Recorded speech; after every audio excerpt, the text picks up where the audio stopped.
The story begins with the protagonist panting heavily as he carries pieces of monsters, and a voice tells everyone to pay attention, because if they do not finish moving everything before sunset, no one will eat dinner. Some people collapse from exhaustion, and a man kicks them, saying that if they are still breathing, they should get up and keep moving. The protagonist is completely worn out, and as the man walks past him, he calls Joe Yi useless and asks what the hell he is doing there, ordering him to move. Joe answers that he will. The protagonist's name is Joe Yi, just an ordinary guy trying to survive in this apocalypse. In the year 2026, the world faced a crisis beyond human comprehension. Giant insects emerged from underground and countless portals to other worlds appeared. People started calling them abysses. Inside those abysses were monsters straight out of a nightmare, like something from an extreme dungeon in a game. But the abyss also released a mysterious radiation, and a handful of people gained incredible powers from it, becoming known as awakeners. For those who did not awaken, if they wanted to eat, they had to do the dirtiest and hardest jobs. People load the monster parts onto the truck and collapse to the ground from exhaustion after doing so, Joe among them. Suddenly, he is slapped across the face. The captain, furious, asks what the hell he thinks he is doing, and if he is wasting time pretending to be a victim. Joe, holding his bruised face, asks if his face hurt the captain's hand. The captain calls him a real pain and asks if he can still work, because if not, he can leave. Even tired, Yi answers that he can. The captain says those corpses need to be removed before nightfall and there will be no food if they do not finish.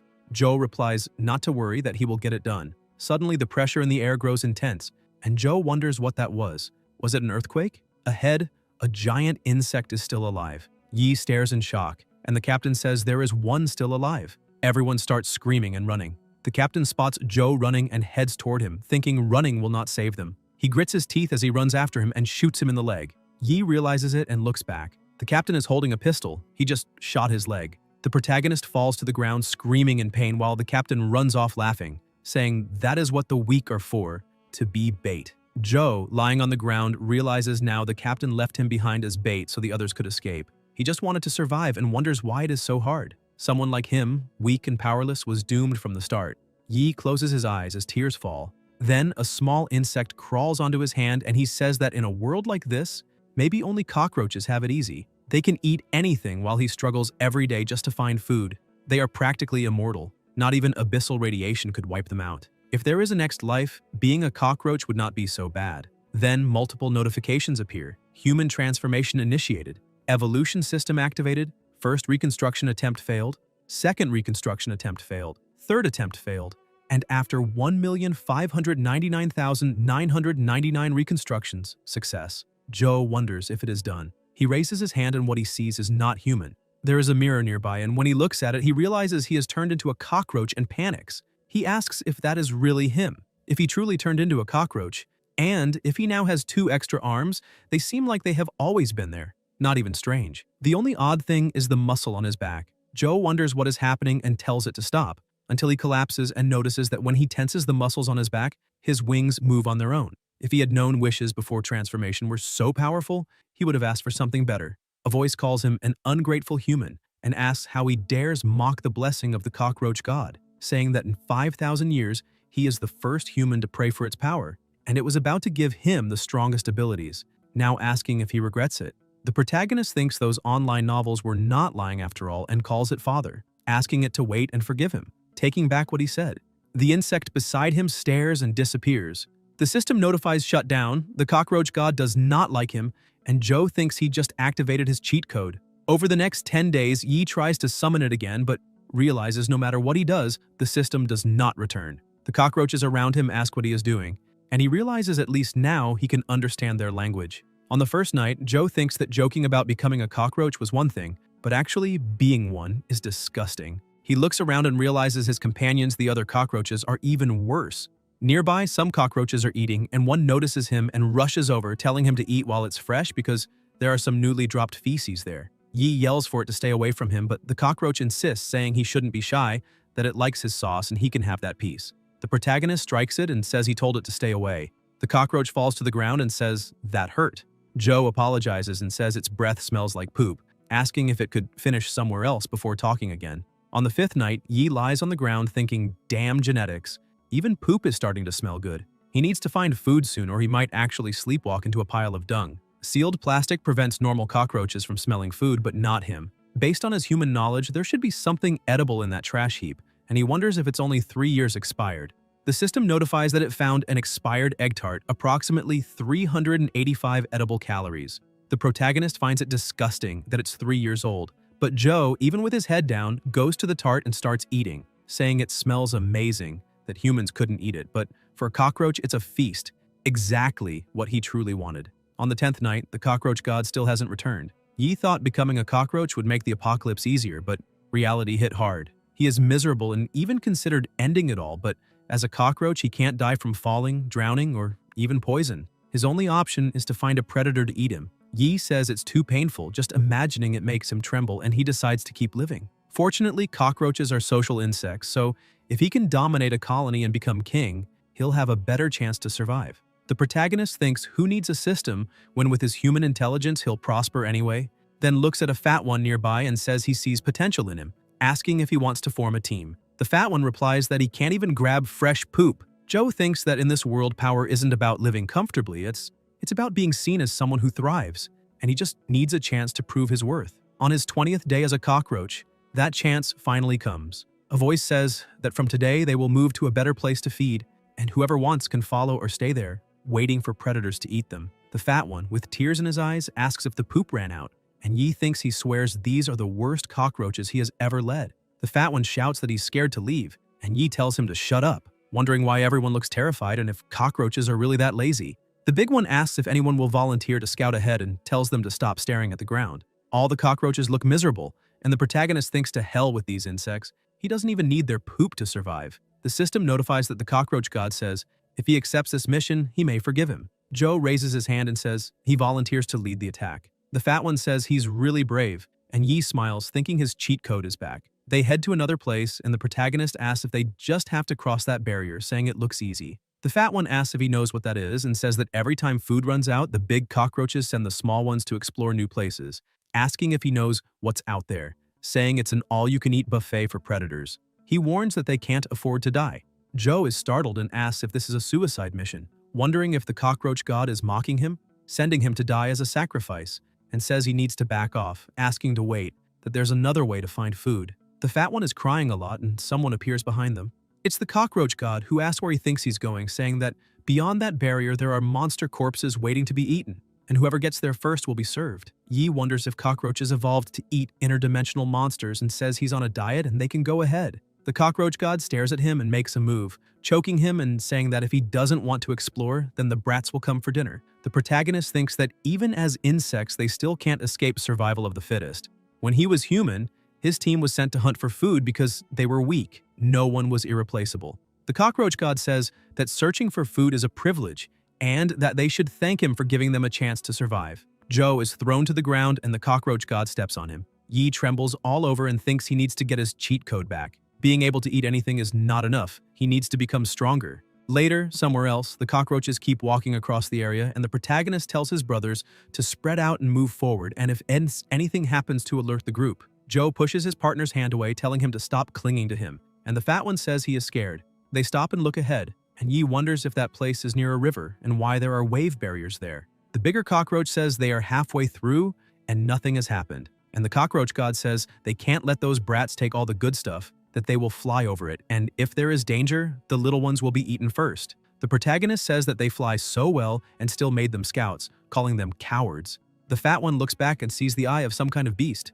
Joe freezes as he realizes that the rocks they thought were stones are actually camouflaged frogs waiting for prey to fall right into their trap. The fat one starts crying. The frog opens its huge mouth, stretching out its tongue. They panic and try to run, but the frog, with its enormous tongue, catches several of them and devours them. The system notifies that a predator has been detected and starts analyzing biological data. Mutant frog, amphibian species, possesses powerful hind legs capable of jumping 20 times its body length. Tongue extends at 4 meters per second, coated with barbed teeth covered by paralyzing mucus, and its weakness is being unable to see motionless prey. The fat one thinks he's about to die and wonders what to do, and the protagonist says for them to stay still because the creature can't see anything that doesn't move or breathe. Then, the cockroach god is summoned and grants a choice. One option is to follow the safe route and escape alive. The other is to save a fellow cockroach and gain the first loyal follower on the path to becoming king of the cockroaches.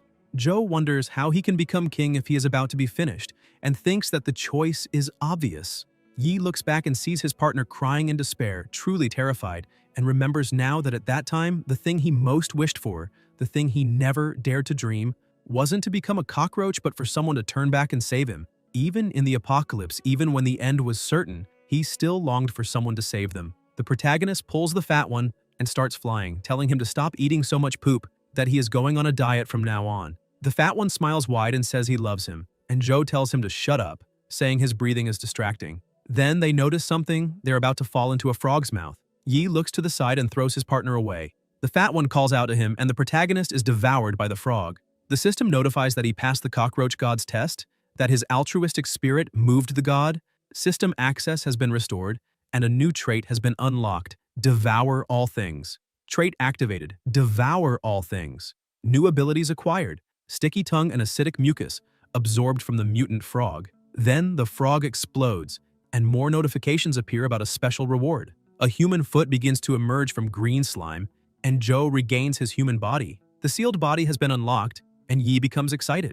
The cockroach god says that even in difficult situations, he maintained his integrity, proving himself worthy to be his successor. The protagonist asks about being a successor and wonders if that means he no longer has to be a cockroach. The cockroach god replies that a cockroach is weak, and weak means indestructible, then asks if he is indestructible. So why worry about the form he takes? Joe says he was terrible at Chinese in school and asks if he can explain it more simply. The cockroach god, annoyed, says it means he can keep his human form while possessing the power of immortality. Yi says that means no more being a cockroach. And the cockroach god says few humans have ever shown compassion for insects, but he saved his companion, which is admirable. The protagonist looks down at his foot and feels something strange, realizing he has crushed the fat one. The cockroach god says he just stepped on the companion he saved. Joe thinks he became human again because he saved the fat one, and wonders if now that he crushed him, the system will turn him back into a cockroach, realizing his survival depends on his acting skills now. The cockroach god asks how he could be dumb enough to choose him.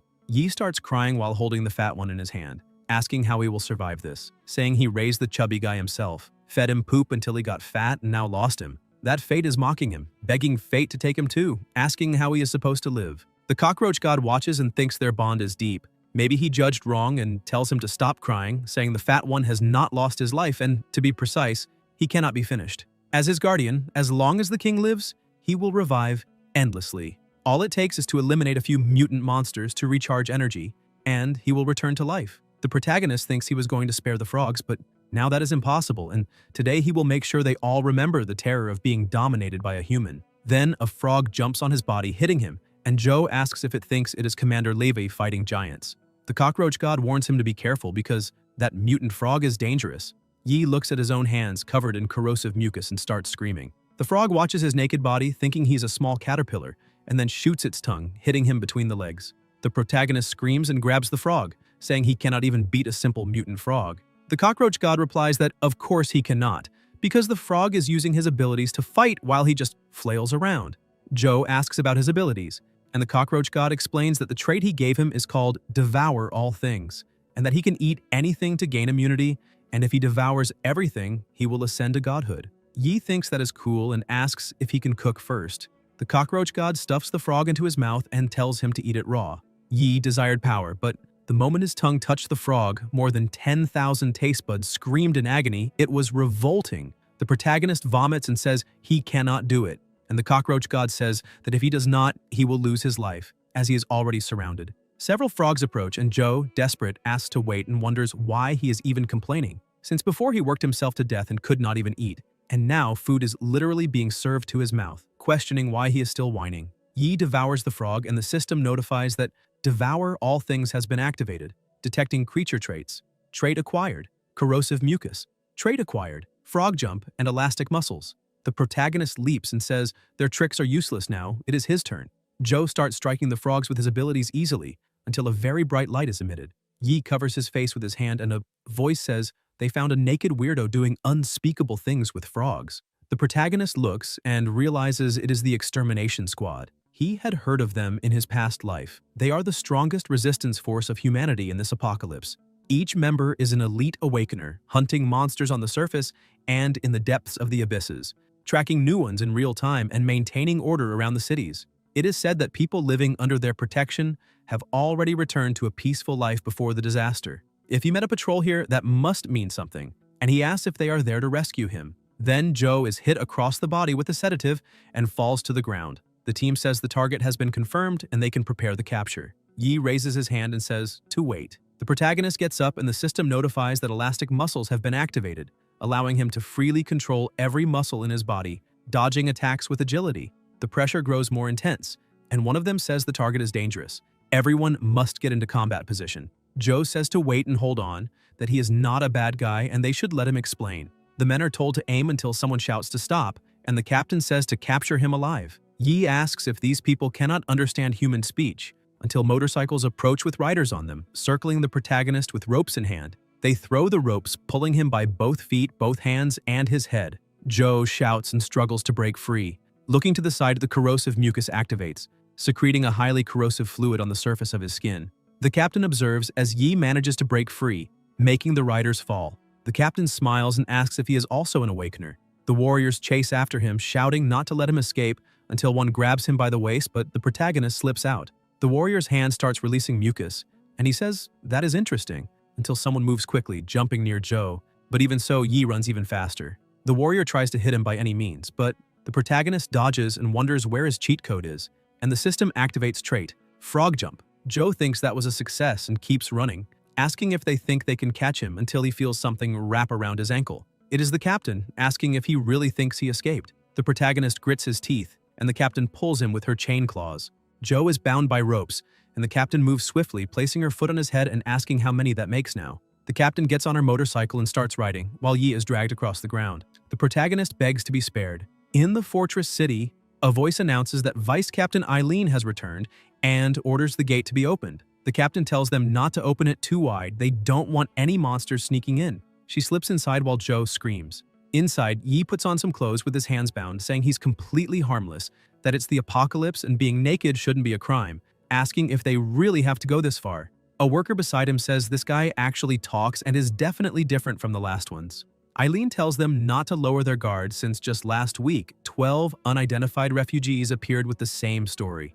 Every time, all naked, all smiling like idiots, and all completely mute. Tess said they were ordinary humans, but something about them didn't seem human. One woman says they should just eliminate them all and save themselves the trouble. Her partner replies that if they start executing people just for being mentally unstable or ugly, they'll be no better than the monsters outside, and tells her to stop complaining, adding that the genetic test results will come out tomorrow. The protagonist wonders if he was imprisoned just because he matched the profile of those 12 weirdos, and if it's a genetic test, they'll definitely detect him, meaning he's completely screwed. A door opens and the worker says that whether he's a pervert or part of that group, for now he just needs to stay calm and behave. They suddenly notice something and ask if the other prisoners were moved somewhere else, realizing only one person remains. The woman next to her says she didn't move anyone and asks where the others went. The bald man chained in front of them stands completely still, and the vice captain keeps watching him until suddenly there are balloons in place of everyone's heads. They all stare in horror, and Joe, also frightened, asks what that is. The heads are huge and floating, with tiny bodies beneath them. A noise echoes.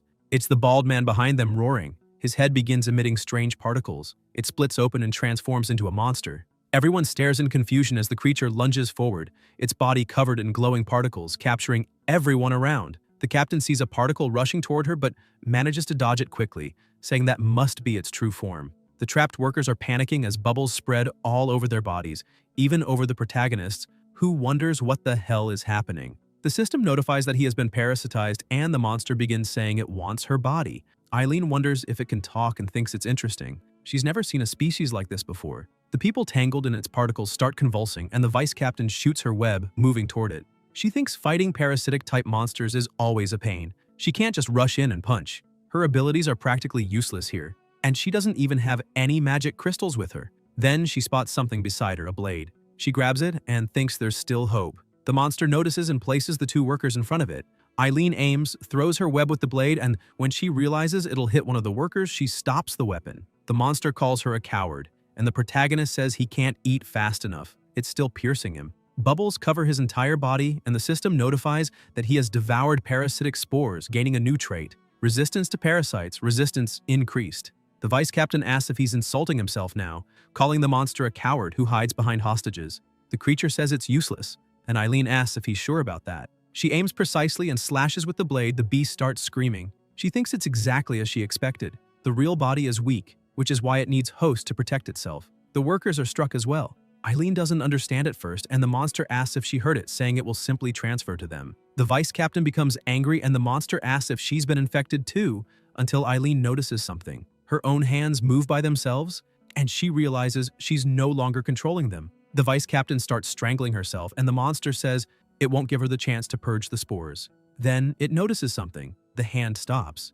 Eileen says she's relieved it was her who fell into its trap, because if it had been any of her teammates, they'd already be dead. Her spider silk can control an enemy's body, and of course, she can also use it on herself. The vice captain releases her web, grabs the blade again, and moves. Blood runs down her hand, and Eileen says it's a pity. That's all it took to break free. The monster admits that's true, but says if she keeps fighting like this, she'll bleed out and lose the ability to fight. And if she tries to escape, it'll finish them off, asking what she thinks about escaping together. The vice captain says that before he can knock her down, even if he kneels and begs, she will not leave. The monster watches the protagonist moving and wonders why it cannot control him, deciding it might as well eliminate him. Joe thinks he cannot dodge and that this is bad. Yi notices a web wrapping around his body and pulling him. It is Eileen. The monster stares intently as the protagonist, lying on the ground, thanks her for saving his life, calling her a kind lady. The vice captain looks at him, grabs him by the collar, and asks if he is not one of them, calling him a shameless pervert. Since the monster cannot take over his body, there are two options. Either they both die there, or she will hold off the monster while he runs to get help. Joe looks at her, bites his lip, and says he chooses C. Eileen asks what the hell C is, and Yi answers that it means they team up and blow that ugly mushroom to pieces. The vice captain asks if he could explain why he's so eager to throw his life away. The protagonist glares at the monster, remembering his past, and says it is because he hates people who abandon their teammates and run when faced with monsters, since cowards like that are worse than the monsters themselves. Eileen says he is a brave young hero and wonders if this guy is an idiot or what.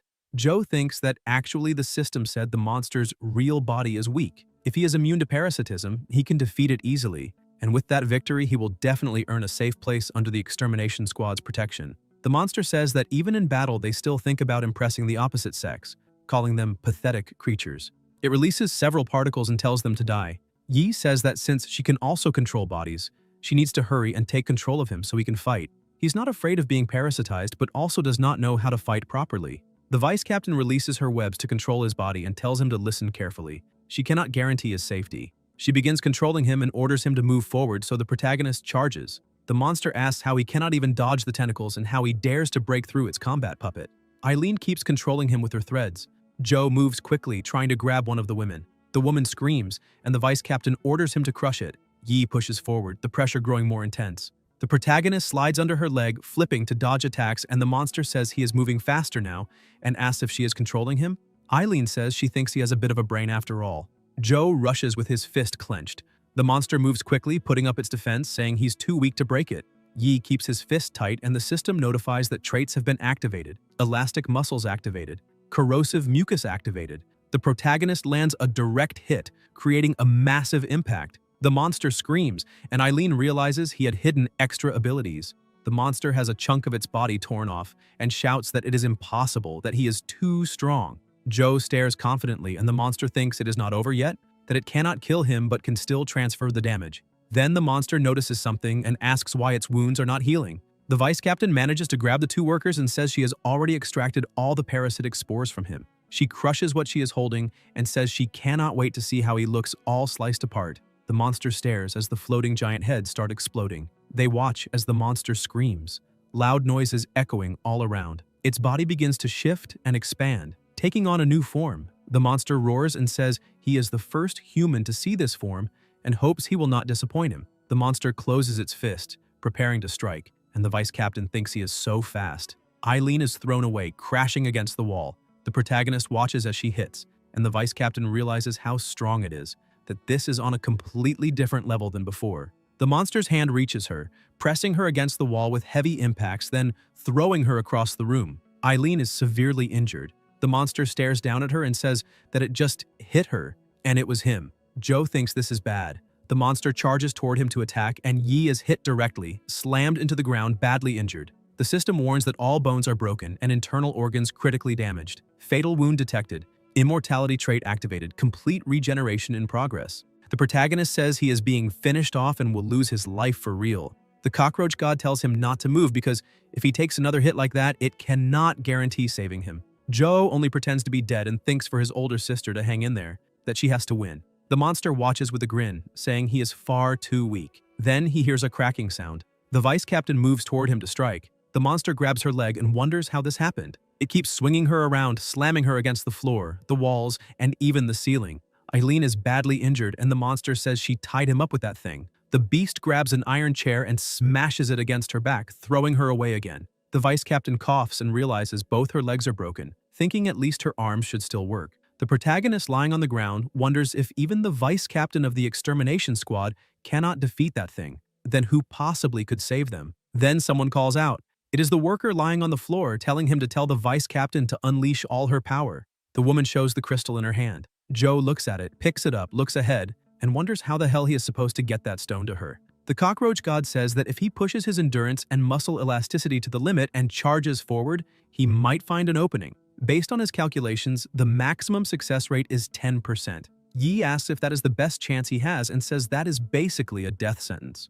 The cockroach god replies that it is 10% to live or 100% to die. He decides. The protagonist looks up, gets to his feet, and activates his elastic muscle trait. He shouts and runs. The monster notices, and the cockroach god says the creature's reaction speed is even faster than expected, the success rate dropping to 5%. Joe thinks there is no turning back now and goes all in. Yi moves swiftly, leaping, and the cockroach god says only 1% remains. The protagonist thinks he can make it until the monster grabs his foot and asks what he thinks he is doing. Joe grits his teeth, and the monster slams him to the ground, stepping closer, ready to crush him. Yi thinks who said it is 0% and believes this position is his last chance.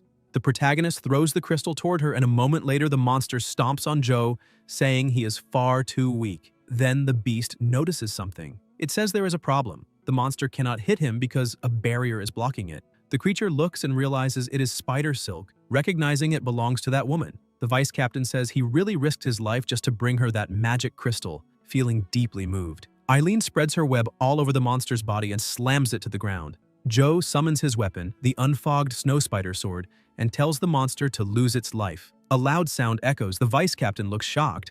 The monster says humans who can wield power are still too weak. The beast breaks her weapon and strangles her, punching her in the abdomen so hard it pierces through her body. The protagonist watches helplessly as his partner is struck down, thinking, this is the end. When the monster moves to attack again, someone stops it, slicing off its arm. The monster looks back and Joe also stares in surprise.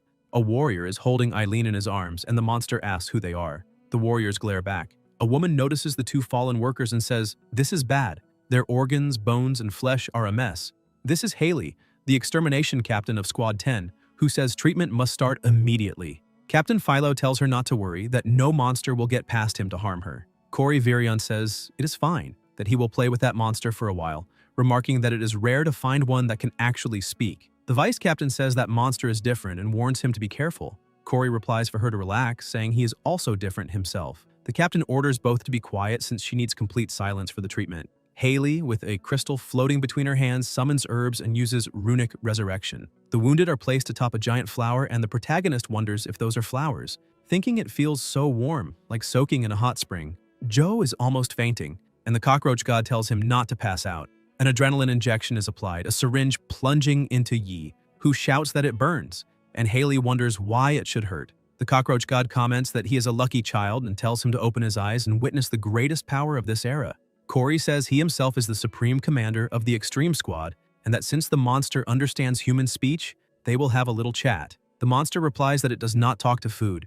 Virion looks confused. Goo starts dripping from the wall. Corey watches as more slime slides down, summoning additional monsters. The lead monster says they will all die here. The creature roars and the protagonist, lying on the flower, says there are monsters everywhere. Above, below, left, and right. Philo moves, releasing his power and cutting down the creatures.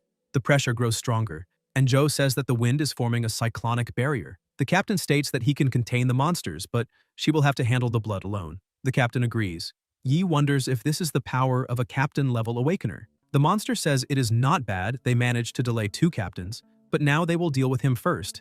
The creature begins to absorb energy, smoke rises, and it grows even larger. The protagonist asks if that is a transformation and says it is so unfair. Corey comments that he envies them since they can grow anytime they want, While he has to go through an entire process just to do that, the monster clenches its fist to strike him, but Virion dodges and says it is a pity because he almost succeeded. The creature is surprised that he managed to dodge, then tries to hit him again with several punches, but Corey evades every strike without taking a single scratch. The monster complains that he is dodging like an annoying insect. Virion jumps and the monster wraps its particles around him, trapping him, saying he is finished. Corey draws his sword, moves swiftly, and lands again after slicing the monster to pieces. The beast asks what just happened. Virion points his finger at it and destroys it completely. Corey looks confident as only the monster's core remains.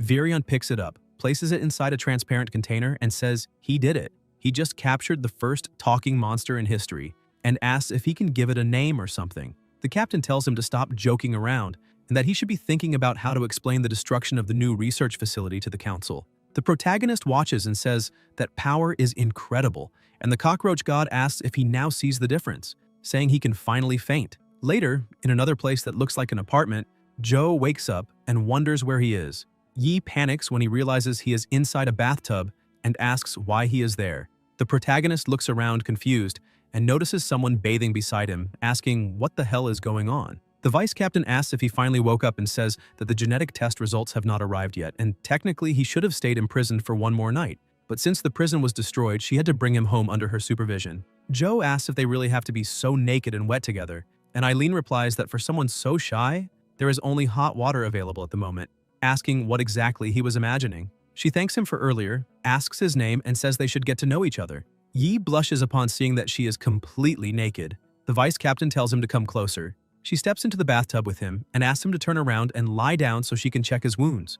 She runs her hands along his back, and the protagonist wonders if she has no sense of personal space, thinking that if this keeps going, Eileen comments that it is impressive, his wounds have completely healed, and he has amazing regeneration. The cockroach god says that his heart rate is at 120 BPM, and that it should activate reproduction mode. The vice captain tells him to look at the scar on her chest, saying that monster was brutal. Even after she healed herself, the scar remained. She asks if he does not believe her. The cockroach god says reproduction mode has been activated. Yi bolts out of the bathroom saying he has to go. Eileen looks confused while the protagonist feels relieved to have escaped, saying that if he had stayed one more second, he would have died of embarrassment, wondering what the hell is wrong with him. On television, a reporter talks about recent spatial fluctuations detected near the city of Minghai, at a small outpost 50 kilometers away managed by non-government forces, which was attacked. Joe says that was where he used to live and wonders if everyone there lost their lives.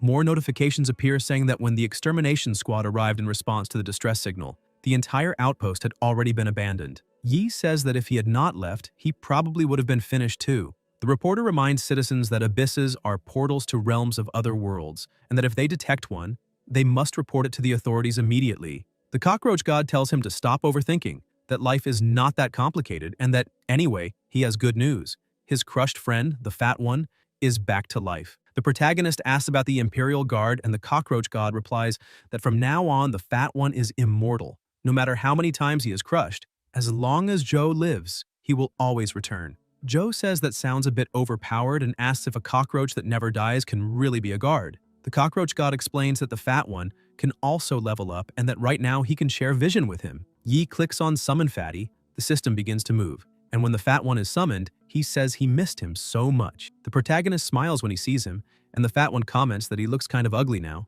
almost like a human. The cockroach god instructs him to command the fatty to fly around, close his eyes, and synchronize their vision. The fat one moves, goes through the door, and sees the vice captain in the bathtub. Joe asks where the hell he's going, and the fatty says he could feel deep down that Joe wanted to peek inside. Eileen senses something, releases her web, wraps the fatty up, and melts him. The protagonist's mouth, nose, and eyes start pouring intense blood, and Joe collapses as the cockroach god admits he forgot to mention something. When he shares senses with the fatty, if the fatty dies, he suffers the same consequences. The next day, the genetic test report is presented. The vice captain says the results came back normal. Yi looks at the report, and Eileen tells him he's free to go. The protagonist looks at her and says he wants to join the extermination squad. The vice captain says the mortality rate is ridiculously high, and Joe asks if she thinks the survival rate for ordinary people is any better. He says he's an awakener too, that he fought beside her, his record is clean now, and asks if he can join or not. Eileen observes him and says the extermination squad's quadrennial selection tournament will take place in 7 days, that his abilities aren't bad, but this year's competition is rumored to be the hardest in history. The protagonist listens and says to count him in, asking if she seems like the kind of person who would ignore a life debt. The vice captain tells him to stand up, admiring his shameless persistence, and says fine, he'll get a chance in the special training. Elsewhere, an officer asks why the commander wants to falsify Joe's medical report and why the boy's genetic test shows something non-human. Corey smiles and says to keep it secret for now. Inside the base, at the entrance of the abyss, people gather, and the protagonist asks if she's saying the special training is just throwing him into an abyss. He wonders if she's joking with him, since the abyss is full of monsters and the ones inside are far stronger than those outside. They say not even an entire army could survive, so he questions how jumping into an abyss can be considered training. His teammates are just 4 teenagers: Justin, Lu Yao, Su Kai, and Song Tao. The vice captain explains that every abyss connects to another world, and depending on how much that world has eroded into theirs, they're classified from Class E to Class S in danger level. The higher the class, the stronger the monsters and the wider the area. This gate leads to an abyss already explored by the extermination squad. Eileen manipulates the screen and says the squad's job is to enter the abyss, eliminate monsters, and slow the invasion of other worlds into reality. These abysses are tunnels left behind by giant worms during the Great Cataclysm. The vice captain continues adjusting the console, a light flashes, and Eileen announces that the portal is open. She says Justin has experience in the abyss and that he'll lead the team. Justin replies that he understands. Later, in a forest during the abyss extermination training, the jungle is dark and silent, classified as danger level E. They look ahead, and the protagonist is amazed, asking if that's the abyss. In front of them are monkeys with snake tails. Joe is shocked and asks if spiders are really that big, saying the trees are enormous and towering. Yi wonders if this is still Earth, saying that just crossing the gate feels like entering another world. Later, still in the same place, the team keeps walking. Justin looks back, throws his bag to the protagonist, and tells him not to touch any monsters in the abyss. He can stay behind and carry their bags. Joe looks confused, and Justin wonders if that guy really spent the night with instructor Eileen or something, and how he dares get close to his goddess. Yi stares at him. Justin asks if he doesn't want to, and Yi says great. If he doesn't have to touch anything, he's safe. So he carries all the bags without complaint, thinking he's totally secure. Justin mutters that this kid really is too straight-laced. The protagonist says to give him the backpacks and asks if everyone's fine. Lu replies that she doesn't need help and can handle it. Joe thinks she seems like a normal person, having no idea why he's forbidden from fighting monsters, and wonders what the harm is, since he's already seen how Awakeners fight inside the abyss. A surge of power bursts out, attacking all the surrounding monkeys. Justin attacks the other nearby monsters too, and the protagonist watches, realizing that Awakeners' crystal weapons absorb monsters' abilities when they are defeated in the abyss. It's like gaining experience in a game. The more they eliminate, the faster they level up. Even the best Awakeners of their rank would become exhausted from constant fighting. Justin says he has eliminated 310 monsters and finally leveled up. Joe wonders about himself and thinks his case is different. Yi spreads a cloth on his collar and begins cutting up monster meat to eat. The system notifies that a new trait has been acquired: long arms of the snake-tailed monkey. The protagonist realizes he doesn't even need to kill monsters, just eating a piece of them grants him their traits. More notifications appear: trait acquired, toxin resistance, trait enhanced, toxin resistance, trait acquired, advanced jungle adaptation. After eating, Joe lies on the ground full and thinks he's already made up his mind. If he joins the squad, he's going straight into logistics. He wonders if watching others fight while he grows stronger just by eating counts as cheating, and laughs, saying this is amazing. The cockroach god says, "Praise be to the cockroach god," and Yi replies, "Long live the small and mighty." The warriors finish off a monster nearby and look to the side, wondering if they're fighting for their lives while that guy is literally running a buffet in the back. In a dark jungle, something approaches. It's a heavy-horned beast from the wild. The monster ahead screams that it's the snake-tailed Monkey King. The horned beast charges and sends it flying. The protagonist watches from a distance, saying, "That's the final boss of the abyss, the heavy-horned jungle beast, strong enough to crush a snake-tailed Monkey King, nearly night level, as if it were nothing." Just half a rank difference already means a massive gap in power. Justin says they can take it down as long as everyone follows his plan. They're a team of rookies, but they'll defeat this boss.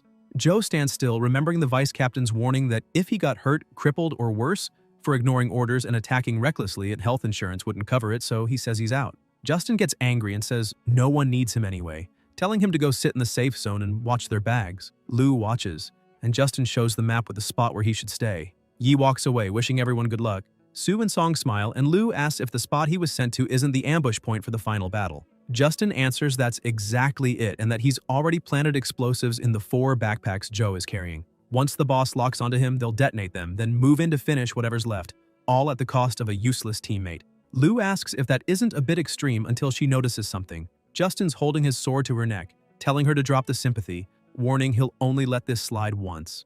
Elsewhere, the protagonist is setting up his area when he hears a loud noise and feels the ground shake around him, wondering if the fight is really that crazy since he can hear everything from here. Joe senses something coming and asks what that is. Something moves fast. It's monkeys running past, not attacking. Yi asks if they just ran right by him. Trees are uprooted, and when the protagonist looks to the side, he sees the final boss charging straight at him. Joe is hit head-on, gravely injured. The beast tears through the trees to reach him. Yi lies wounded, wondering why he's even there. The cockroach god says fatal injury detected, expelling foreign objects and initiating repair. The protagonist coughs and asks if the whole team got wiped out. An arrow lands beside a backpack, and Joe wonders if it's a rocket and what's inside their bags. When Yi realizes they're packed with explosives, it's already too late. A massive explosion erupts.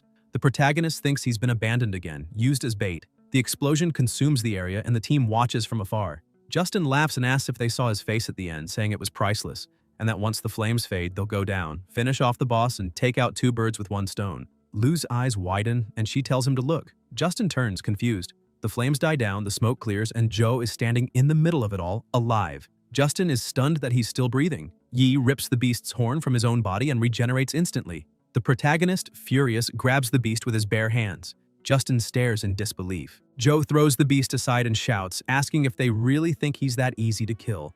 After the monster is thrown into the air, a huge impact shakes the ground near Justin. Someone calls for the captain, and the horned beast lands on top of him. Song, trapped under the creature and badly wounded, calls out for help from his teammates.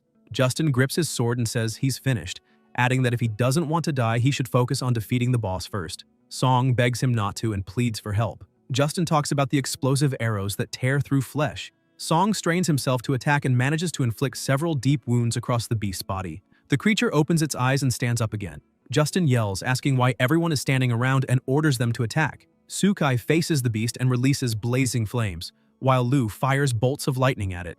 After being hit, the monster lets out a thunderous roar. Justin says it almost fell and thinks this boss isn't nearly as strong as the legends claimed, and it makes sense, since that idiot managed to toss it around like a rag doll. He wonders just how powerful it really is. Justin charges forward with his sword. The beast, now surrounded by the 2 elements it was attacked with, begins absorbing the power. Justin watches in confusion and fear as the creature continues to draw it in. Lou warns that it just absorbed all of the energy and tells them to stop using elemental attacks, shouting that the more they hit it, the stronger it becomes. Justin realizes they can't win, that it's far too powerful. Everyone stares in horror. Justin grits his teeth and suddenly stabs Sukai in the back. Sukai collapses. Lou looks on in shock, trying to say something, but Justin strikes her down too, saying she was just getting in the way and should at least be grateful to be of some use before dying. The beast approaches the 2 fallen teammates, raises its paw, and crushes Sukai. It then moves toward Lou, but something happens. The protagonist rushes in, scoops the girl into his arms, and runs, saving her from the creature's strike. Lou asks why he saved her, and Joe pauses for a moment before answering that it's because she was the only one who didn't humiliate him and actually let him carry her backpack. He remembers that in his past life he was weak, treated as cannon fodder, never once considered valuable. Now, weak again, he's forced to lead and die for stronger cockroaches. He never provoked anyone, yet was always betrayed. In this world, only the strong have the right to control their own fate, so he needs to become stronger. Someone cries for help. It's Justin, trapped under the monster's paw.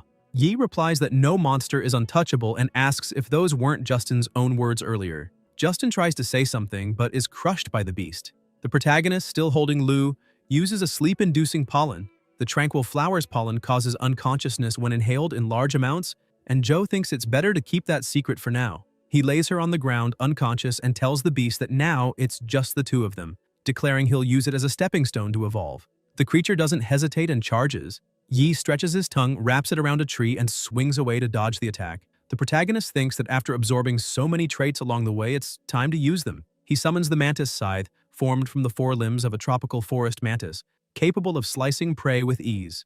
A flash of light bursts out as Joe plants the scythe into the ground, realizing it's so durable that even after upgrading his weapon, cutting through the boss won't be easy. But even if its outer shell evolved into armor, the abdomen still looks like a weak point. Yi drives the scythe into the monster, making it roar in pain. The protagonist smiles, but the beast is still alive. It charges again and headbutts him, sending him flying into a wall. Joe coughs plasma and thinks the opponent is huge yet still fast.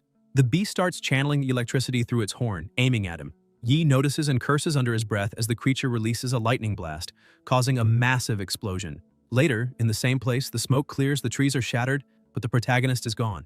The beast looks around in confusion and something moves beside it. It's Joe, with his Treant skin activated. The wooden skin of a Treant is highly resistant to electricity, but extremely vulnerable to fire. Joe realizes it worked just as he expected. No matter how strong a monster is, there's always something in the environment that can counter it. It can block the attacks, but the finishing blow is still missing. Then Yi understands, stretches his arm toward the sword, and thinks that the first strike will decide everything. The protagonist takes a step on the Treant vines used to bind prey, and when grouped together, they form countless tendrils. Joe binds the beast, wrapping its entire body in horns, then leaps with his sword for the finishing strike. But he fails. The creature tears through the vines with sheer brute strength, and Joe wonders if it just shredded everything through raw power alone. Joe activates his elastic muscles, amplifying his strength, and when the beast charges forward, he blocks with his sword, but the blade shatters instantly. Yi staggers back, looks at the broken weapon in his hands, tosses it aside, and smiles. The creature rushes again, but the protagonist says the fight is already over because he's acquired the very trait that will defeat it. Joe swallows an item, a fragment of the beast's own horn. In a burst of speed, Yi dashes straight at the monster, striking with enough force to shake the entire forest. Moments later, heavy breathing echoes through the wreckage. Trees have been split apart and Joe stands atop the fallen beast, plasma dripping from his face but victorious. Beside him, something gleams in the dirt. A key. The system notifies, key to the secret realm obtained. Using it within the time limit grants access to a hidden dimension. Joe stares and asks what the hell a secret realm is supposed to be. Elsewhere, a voice reports that during training, there was an accident, 3 dead, 1 critically injured, and 1 with only minor wounds. A soldier grabs Joe by the collar, demanding to know what happened inside the abyss and why he was the only survivor. Joe wonders what to say, that he was lucky and escaped the boss, but even that feels like a lie. A hand lands on the soldier's shoulder. It's Corey, who says that this is his subordinate, the recruit recommended by his vice captain, and asks if the soldier is implying he caused the whole disaster. The soldier stammers that he didn't mean that, only that all casualties were military-selected recruits, so it was natural to think so. Virion glances at Joe, then tells the man that no one walks into a dungeon expecting 0 deaths, and it's good that wasn't what he meant, then dismisses Joe. The protagonist smiles faintly. Later, sitting alone and watching the skyline, Joe wonders if Virion covered for him on purpose, just because he was recommended by Eileen, but decides it's not worth thinking about anymore. What matters now is the secret realm. What exactly is it? The cockroach god answers that the secret realm is a hidden dimension within the abyss, accessible only through the key he's holding. Technically, humans can't normally obtain one, but since his DNA is nearly identical to a monster's, the abyss classified his battle with the horned beast as a territorial fight between monsters, hence the drop. Joe asks if that means it's basically a dungeon where he can get stronger, and the god replies yes, but warns that the creatures inside are far deadlier than anything he's faced so far. He'll also have to confront the entity that originally granted the horned beast the key, possibly another intelligent creature like the mushroom monster before, one that guards the abyss's deepest secrets. Joe notices a countdown and asks what it's for. The cockroach god explains that if he doesn't use the key within 24 hours, it will vanish, then asks if he's going now. Yi looks at the key and says of course, but first, there's something he needs to do, since he might die once inside. Later, the protagonist kneels on the ground and tells the vice captain to go on a date with him. Eileen punches him, asking if he seriously dares to flirt with her, telling him to repeat it if he has the guts. Joe, bruised but grinning, repeats that she should go on a date with him. She punches him again, several times, until she finally pauses, raises her hand, and tells him to say it once more. Yai, face swollen and bleeding, says he'll say it 1,000,000 times. Go on a date with him. The vice captain studies his expression, realizing his eyes are just like those soldiers' eyes before their final missions, people trying to fulfill one last regret before dying. She bursts out laughing and says he's got guts, agreeing to go. Later, the two are out together, drinking, watching a movie, Joe jumping at the scary parts, taking photos side by side, riding bicycles through the city. He thinks to himself that this is finally his first real date, something he's dreamed about for nearly 20 years. Every little detail planned to perfection, except for one thing, he never had a girl to go with. Now, he could die without regrets. Eileen looks at him and calls his name, saying she's seen that expression many times before, the look of soldiers right before they die. She tells him that no matter how many final wishes they fulfill, nothing outweighs staying alive. She doesn't know what happened to him inside that dungeon or what's going through his head, but instead of planning how to die without regrets, he should live, because only then can he truly reach the life he wants. The two stand together on their bikes by the riverside.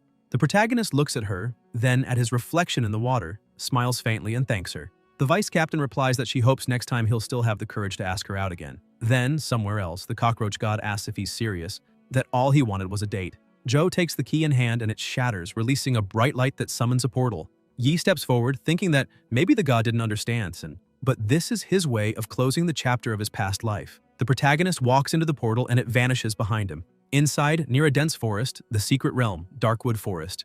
Joe looks around, saying he can't believe this and that it's insane. Up ahead, a giant snake-tailed monkey roars.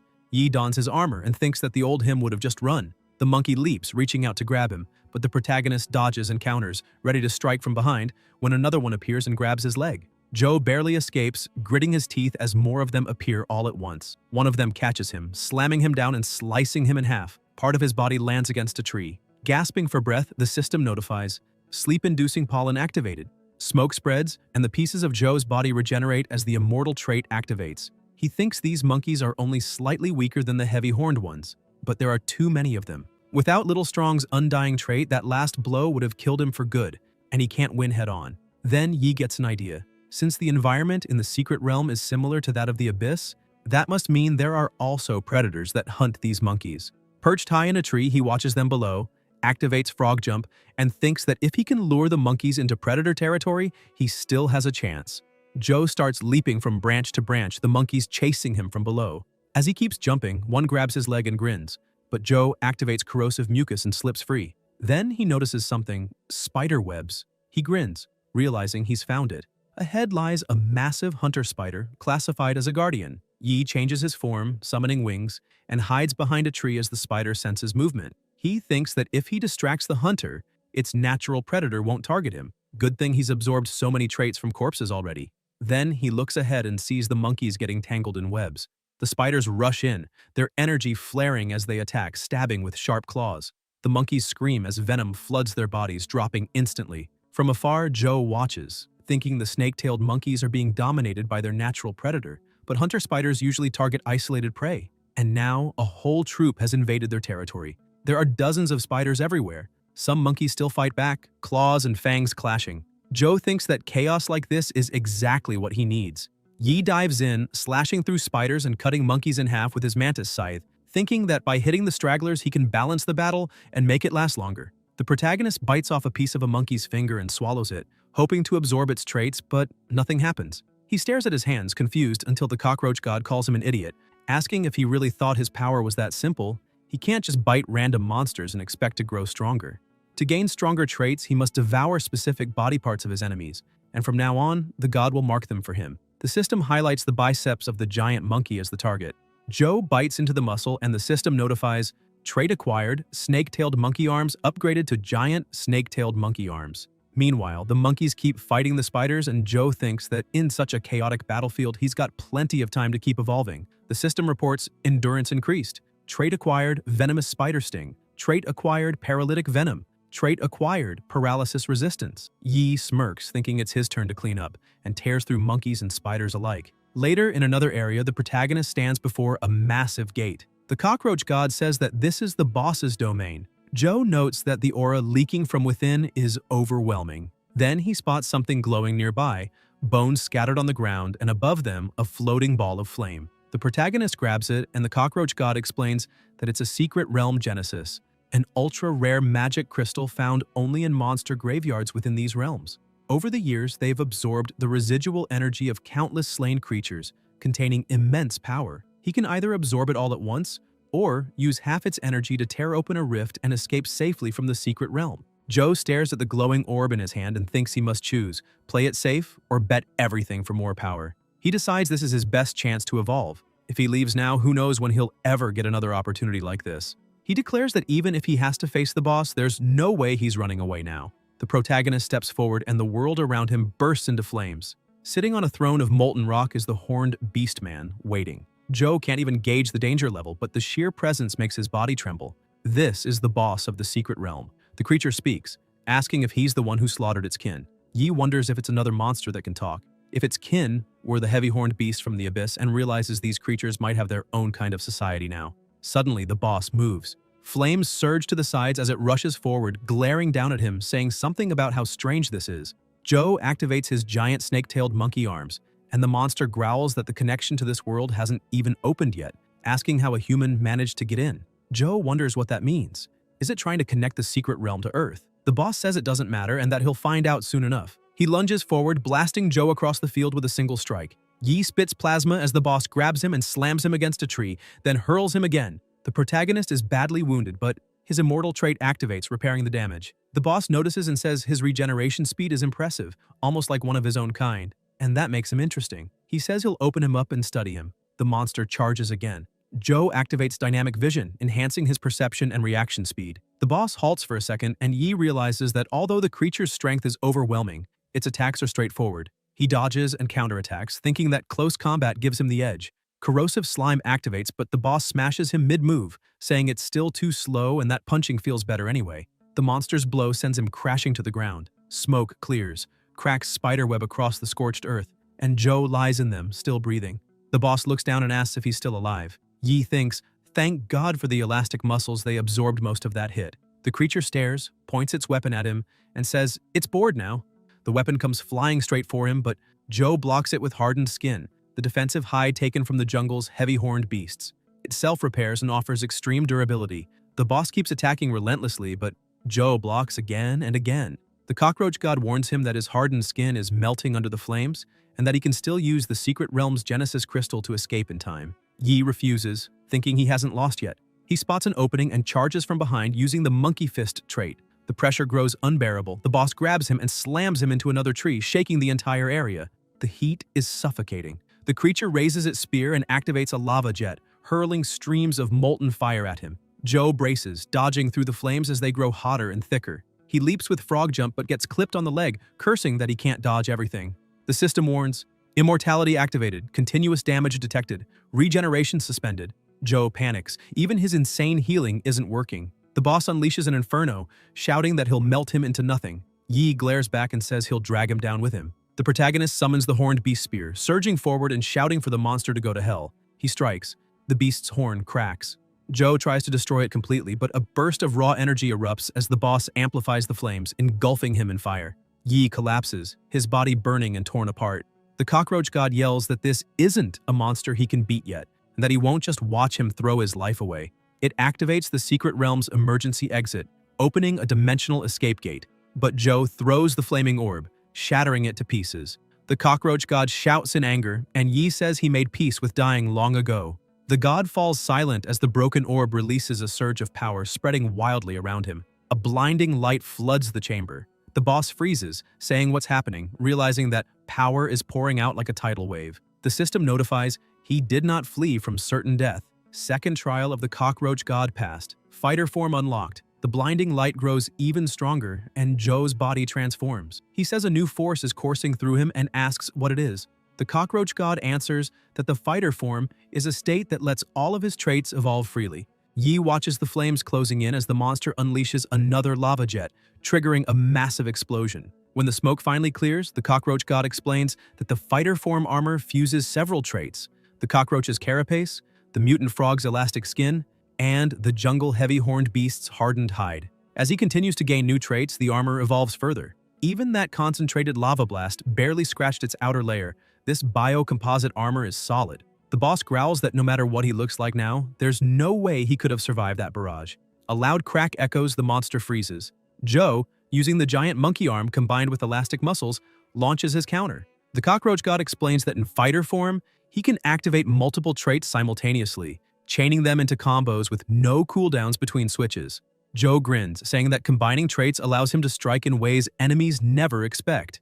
The god adds that in this form, his strength, endurance, and agility are multiplied tenfold. Yi exclaims that it's incredible. The monster stares in disbelief, asking how he doesn't even have a scratch. Joe activates dynamic vision, elastic muscles, and mantis scythe blade, combo engaged. The boss spins his spear upward, but Joe's elastic leg whips forward, while his elongated arm wraps around the monster's body, slamming it into the ground so hard that cracks spider across the earth. The boss roars, "No!" and tries to retaliate, but Joe blocks and pins him down. The beast sees his weapon buried beside him and mutters that even if this resets the expansion progress of his world, he must recover his energy. then drives his spear into the ground. Joe notices as lava erupts through the cracks. The boss declares that Yi will regret not finishing him sooner. This was his last chance. Joe focuses, activating his ocular ability. The cockroach god explains that in fighter form, he can see enemies' weak points and extractable trait zones directly. The stronger the trait, the brighter the glow.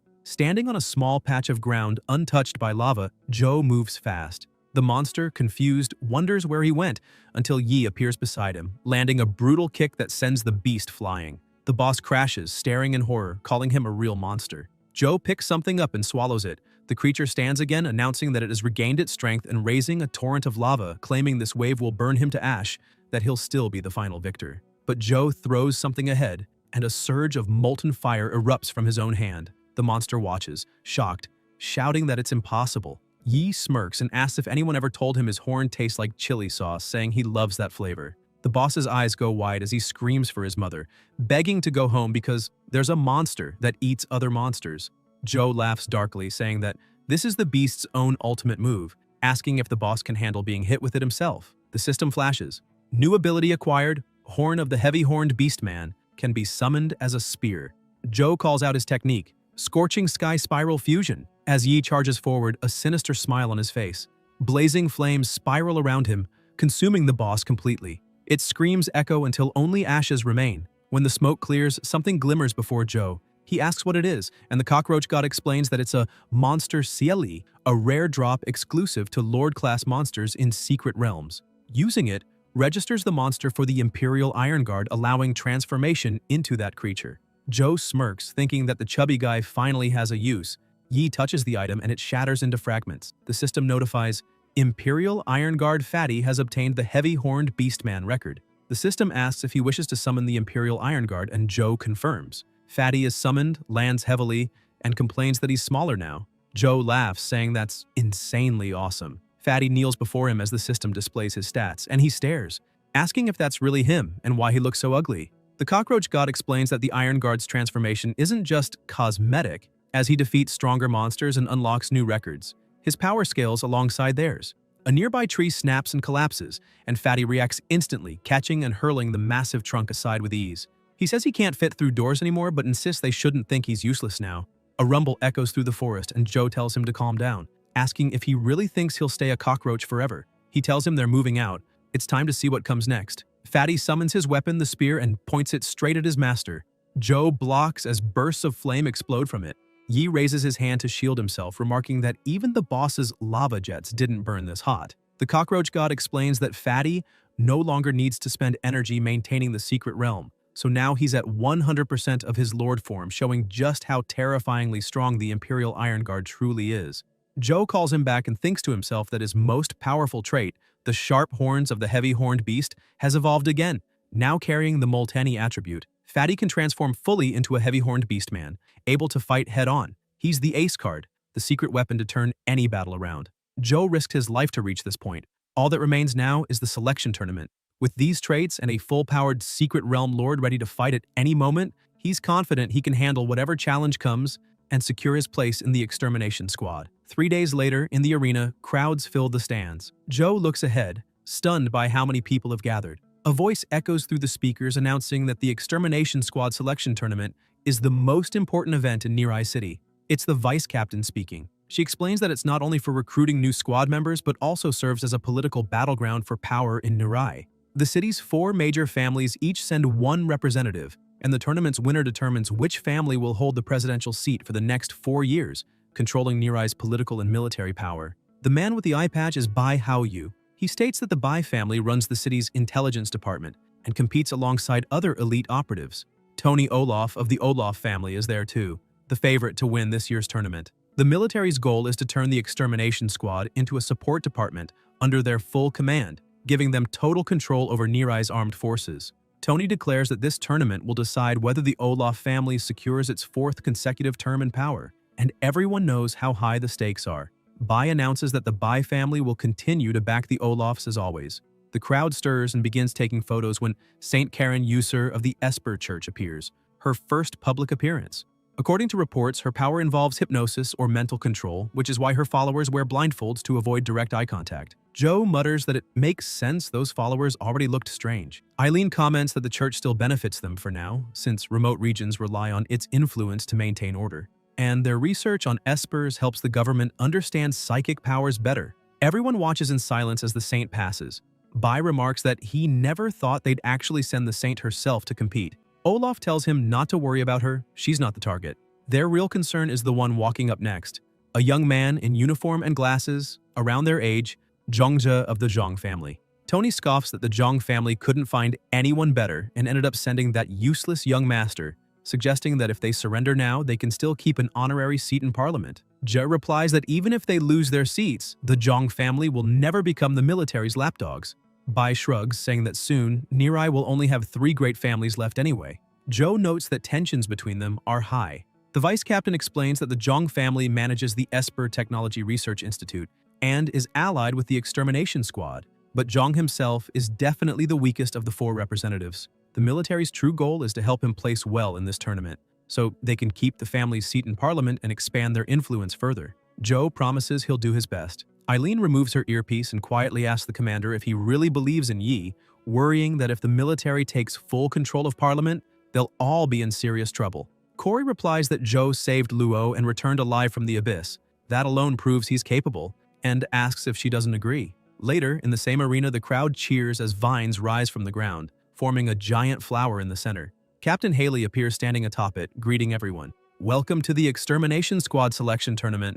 She herself will oversee the first round. The tournament has 3 stages, and the first is called Extreme Ascent. Behind her, a mountain path lined with 100 stone steps rises into the sky, reaching even the 10th step counts as passing. But based on past records, 2/3 of participants are usually eliminated in this round alone. The crowd gasps at the announcement, asking if that's really possible. Haley smiles calmly and says that Squad 10 will do their best to ensure everyone's safety, but each contestant must proceed at their own risk. The first round of this year's Extermination Squad selection tournament begins now. Everyone watches closely and mocks, saying it's just climbing a mountain, not understanding what could be so hard about it. They rush toward the mountain while others remain in the arena. The saint, the boy with glasses, and the other 2 watch the movement, and Bai comments that they're a bunch of idiots who don't even realize how they're about to lose their lives. The participants climb confidently, saying it doesn't matter to the elites of the 4 families who are trembling like puppies and wondering who will be the champion of the first round. Suddenly, someone takes another step, a light flashes, and the boy feels something strange. Everyone panics as they realize they've appeared somewhere else, and one of them asks where the hell they are. They're soon hypnotized and begin walking together. From a distance, the protagonist asks what's happening and why everyone is frozen like that. The captain explains that it's not just a physical climb. The 100 steps ahead are made from the bones of a phantom king-class monster, one of the strongest creatures humanity has ever defeated. Even dead, its bones can trap anyone in an illusion, preventing them from reaching the top. If they don't find a way to escape soon, various monsters will start appearing. The boys panic. Haley says what awaits them is termination, and they all lose their lives. The captain confirms, saying they've been terminated, and Joe wonders if this is real. Eileen explains that each illusion has its own goal: survive until time runs out, reach a specific place, or defeat a certain monster, and once the condition is met, the person escapes. She can't contact him inside the illusion, so he'll have to rely on his own judgment.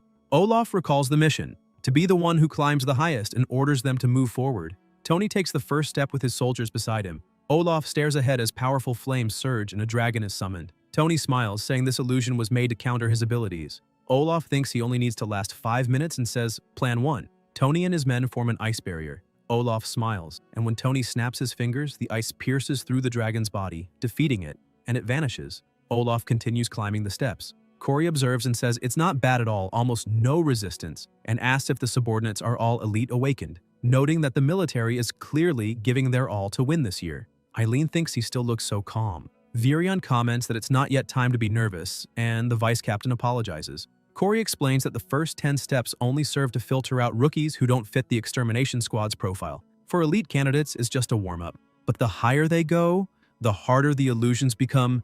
Eventually, they'll run out of subordinates to sacrifice, and that's when the real battle begins. To reach the top, one must unleash a technique that surpasses their skill limits, or have a mindset capable of calmly adapting to any challenge. In the stands, the crowd asks if someone is still in the launch zone and if he's given up. The protagonist, still there with his eyes closed, opens them, feeling ready, and takes the first step. A sound echoes, and inside the illusion, Joe is falling from a smooth cliff. Yi summons his flame weapon, stabs it into the ice, and braces himself. Then he notices something, a monster approaching. Joe realizes he's on a frictionless cliff where he can't even stand, and flying monsters attack from above. This kind of setup is truly tricky. The system highlights key points, and Yi activates his attack. Spider Venom Sting and Sticky Tongue Snap.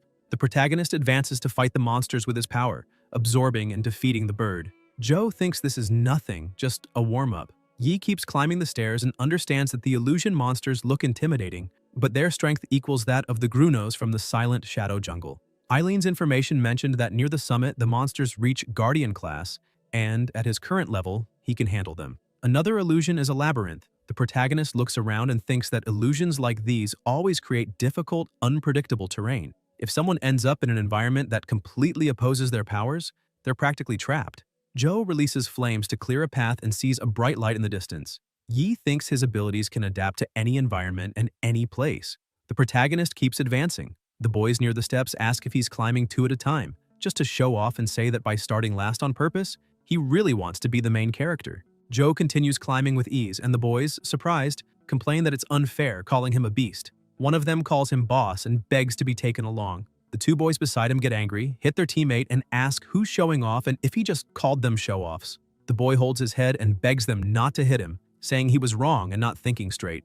Corey comments that he's even faster than expected, and that, at this pace, he might actually reach the top. Eileen wonders if Joe will really make it to the summit, and recalls that he was just an uninformed rookie not long ago. She remembers Yi saying he'd choose option C, join forces, and destroy that ugly monster, and assumes he's not the type to ignore someone who once saved his life. The vice captain thinks that now he's aiming for something even the commander himself couldn't reach. Meanwhile, the participants keep moving, and the captain announces that Bai has finished the course with 38 steps, the Saint with 35, and the current highest score belongs to Olaf with 40 steps, keeping the lead. Tony looks back and notices the boy from the Zhang family exhausted. Ja, tired, sees someone get eliminated and realizes they timed their entrance into the illusion to coincide with his. Ambushing him inside, everyone ganged up against him. With only 31 steps, 9 short of his family's record, he wonders where this will end. Then someone calls out to him. It's Olaf, telling him to bark like a dog 10 times and quit now, promising that his family will keep a seat in parliament. A dignified way out, just one sacrifice. Ja's eyes fill with tears, and he starts crying until he notices someone passing by his side. Tony is surprised to see someone advancing and wonders who it is. The protagonist just passed the boy on the steps. Ji thinks he's incredibly strong, and that if people had known someone like this lived in Nirai City, they would have begged him to represent them. Eileen asks Joe to help Ja, but Yi keeps walking, and the vice captain asks if he didn't hear her. Tony tells his men to stop slacking off, saying the Olaf family spent a fortune training them so they could hold the line in moments like this, that they need to keep following for a few more levels, and that they have to beat the family record of 50 steps. But one of his men collapses, then another, and Tony gets irritated thinking it's a bit reckless, but he's moving fast this time. Where did that boy go? Then Tony looks back and sees Joe, shocked. The protagonist passes him and says that second place is his. Olaf becomes furious, and Joe keeps climbing the steps effortlessly, asking why he stopped chasing, saying a real man doesn't give up that easily. Tony yells for him to wait. Later, in the same place, Yi keeps climbing, and the captain announces that he's in the lead with 60 steps, 82 steps, 99 steps. He's tied the highest record ever set by Commander Kolo. One more step and he'll reach the top. The crowd watches, and a man with glasses says they really did it. They're witnessing history. His partner beside him asks who that guy is, and someone crying hard says he bet everything he had on Tony and wants to know how he lost. The casino boss thinks that the kid who was just at the bottom moments ago bet all his organs on his own victory, and now he's ruined. The protagonist takes one more step and says that, at a time like this, all he wants to say is, and asks if that's it. His earpiece starts ringing, and Eileen yells for him to stop showing off, telling him to help Joe, saying he just ignored her, won one round, and now he's acting cocky. Joe replies that he swears he's not, that he'll complete the mission he promises. Yi moves downward, and the man with glasses asks what he's doing, if he shouldn't just go back the safe way to avoid more illusions. Tony notices him coming back, and the protagonist passes him, asking why he's still on the second step, if he's even good at this or what. Olaf wonders if he's done and came back just to humiliate him. Joe approaches Ja, looks him in the eyes, and Jay wonders what's happening. Yi picks Jay up and starts climbing upward. Tony asks if he's really going to carry deadweight all the way to the end, saying he's alone in a two-person difficulty illusion. The protagonist keeps advancing with the boy in his arms. passing through multiple illusions, one filled with flames where Joe uses a barrier. When faced with monsters ahead, he defeats some and keeps moving by jumping. And in another illusion, there's a river with fish. Yi flies while carrying the boy. Zhe, holding on to him, thinks that at first, he tried to help however he could, inside the illusion just so he wouldn't be a burden to the boss. But the boss reacted so fast, it was unbelievable. Before he could even adjust to the dizziness of entering the illusion, the boss was already moving. That's when he realized the best thing he could do was shut up and hold on tight like a real accessory. That's how he could help the boss the most. Then, still in the same place, the protagonist stops and sets the boy down. Jay pants heavily and realizes he's on the 50th step. Joe says that as long as he's one step ahead of Tony, he should be safe. Jay starts crying and says they promised he'd be well rewarded after the tournament. From today on, he's a benefactor of the Zhang family. Tony shouts. Yi looks back and Olaf asks if he knows what he's doing. If he's trying to ruin the plan his family spent 4 years preparing, warning that if he messes with his family, he's done for. The protagonist stares back without any hint of fear and recalls Justin, remembering that he had packed Joe's 4 bags with explosives before they left. As soon as the boss targeted him, he detonated everything. The only cost was sacrificing a useless teammate. Yi also remembers the soldier grabbing his shirt and asking what really happened in the abyss and why he was the only one who returned. In the present, the protagonist wonders if these people are so used to being tyrants that they think everyone must bow before them, and if they're not the ones creating enemies everywhere. Joe looks at the boy and asks if he wants him to help blow off some steam. Jay replies that it's fine, he'll just add it to the reward. Yi moves quickly and kicks Olaf hard. Tony thinks that not even the commander of the extermination squad openly challenges them and wonders who the hell he thinks he is. Olaf falls to the ground, tumbling down all the steps, and someone films him falling. Somewhere, a man stands up angrily and demands a report on this Joe by tonight. Jen Ting, head of the city of Nirai's intelligence department and current patriarch of the Bai family, is beside him. Rhodes Olaf, president of the Nirai city parliament and current patriarch of the Olaf family, says it doesn't matter who he is. If he dares to mess with him, he'll pay the price. The next day, in a house, the protagonist sits eating, thinking that the first round of the selection tournament ended 2 days ago and shocked everyone. Tony, the main favorite before the match, only finished in 3rd place, but to be fair, he's still impressive. After being kicked off the mountain, he actually climbed all the way back up alone and collapsed at 49. Before the match began, he had bet all the magic crystals he brought from the abyss, plus his own organs, and made a fortune at 1,000 to 1 odds. And the old man thanks him for sparing his life, while Joe thinks that the casino boss had to sell everything he owned just to pay him the 50 gold coins he promised. And there, 1 gold coin was worth about 1,000 yuan before the catastrophe. According to Eileen, 50 gold coins are roughly what she earns in an entire year of monster hunting. So yes, he made a small fortune as a reward for helping that young master from the Zhang family. Then someone bursts through the door, Yi jumps, and it's Eileen. The protagonist is surprised to see her, and the vice captain asks if he really turned down a 3-story villa from the Zhang family just to stay in this rundown apartment and asks if he's stupid. Joe widens his eyes and points out the window, saying it's close to her extermination squad dorm building, so it's safer that way. Eileen's house is nearby, and the vice captain tells him not to waste money like that. In the apocalypse, every coin should be spent on getting stronger. There's an auction tonight, and she's taking him. He needs to broaden his horizons. The protagonist takes the invitation and asks about the auction. Later that night, the two are walking. Joe looks around and jumps at the sight of a rat, asking if this creepy place is really where the auction's being held and if this is for real. Eileen replies that the items sold there aren't allowed on the public market but are in high demand. It's what they call the black market. Yi asks if that isn't illegal and if she's participating. They stop in front of a door and the vice captain knocks. The door opens, they enter, and Eileen tells him to stay close. The two walk until the protagonist notices another door nearby, and they enter a lit room. Joe widens his eyes, hooded. Masked people surround them, aiming weapons in their direction, and someone approaches without a weapon, but also hooded. The person removes the hood but keeps the mask and asks for the invitation. Eileen hands it over. The masked person takes it and tells them to follow. In another room, the two sit in the stands, the place packed, and the protagonist says there are so many people. Joe leans back in his seat and asks if this place is even legal, and the vice captain replies that with the Bai family's backing, legal or not, it's considered legal now. Besides, ordinary people don't even qualify to enter, so the impact is minimal. On the second floor sat Olaf's private group, the Olaf family's 4th branch, alongside Broker Hart. The guard noticed something and approached him, saying that was Eileen from the extermination squad in seat 17 together with Joe. The broker glanced at the two of them and said the world was truly small. Then someone appeared on stage to welcome the guests, the auctioneer, announcing that tonight's auction featured rare items with over 100 treasures and wishing everyone a profitable evening. The first item was a flawless mermaid tail, an extremely rare monster part edible for ordinary humans, renowned for its powerful anti-aging effects. Those who knew understood how hard it was to obtain. A boy in the audience said the first item was already incredible, a premium-grade treasure so rare it could even save his great-grandfather. The god roach remarked that the mermaid tail was detected as an F-grade trait, and the protagonist said it was such trash-tier material, wondering why they were fighting over a piece of junk. Eileen replied that it prolongs life and asked if he was stupid or what.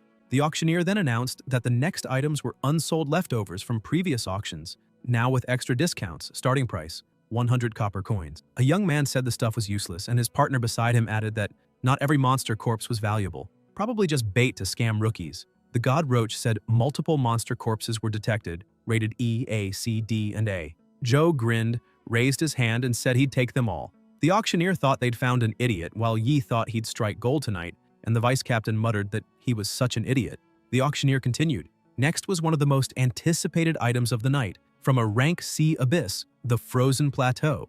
Eileen said she wouldn't say another word. What she wanted was right there. The auctioneer explained that it was a magic crystal from the frozen plateau, the Grossed Fang Spider Plateau. The crystal had over 50% purity, perfectly intact, and of high quality for any ice-type awakened user. The starting price was 1 gold coin and the bidding began. The vice captain's expression grew serious as she recalled fighting that talking monster. Thinking that once the Snowfang blades gained ice affinity, they'd become far stronger, she would never suffer humiliation again. Eileen raised her paddle and the auctioneer announced a bid from seat 17, asking if there were any other offers. Someone pressed a button, seat 1. The auctioneer said the most honored guest, seat 1, had bid 10 gold coins, with each increase now at 1 gold coin. Hart smiled and said so this was the item she wanted, the Grossed Fang Spider Plateau Crystal, exactly what young Master Tony had requested. Eileen looked back, clearly displeased, realizing that the Olaf family was also bidding and thought this had just become complicated.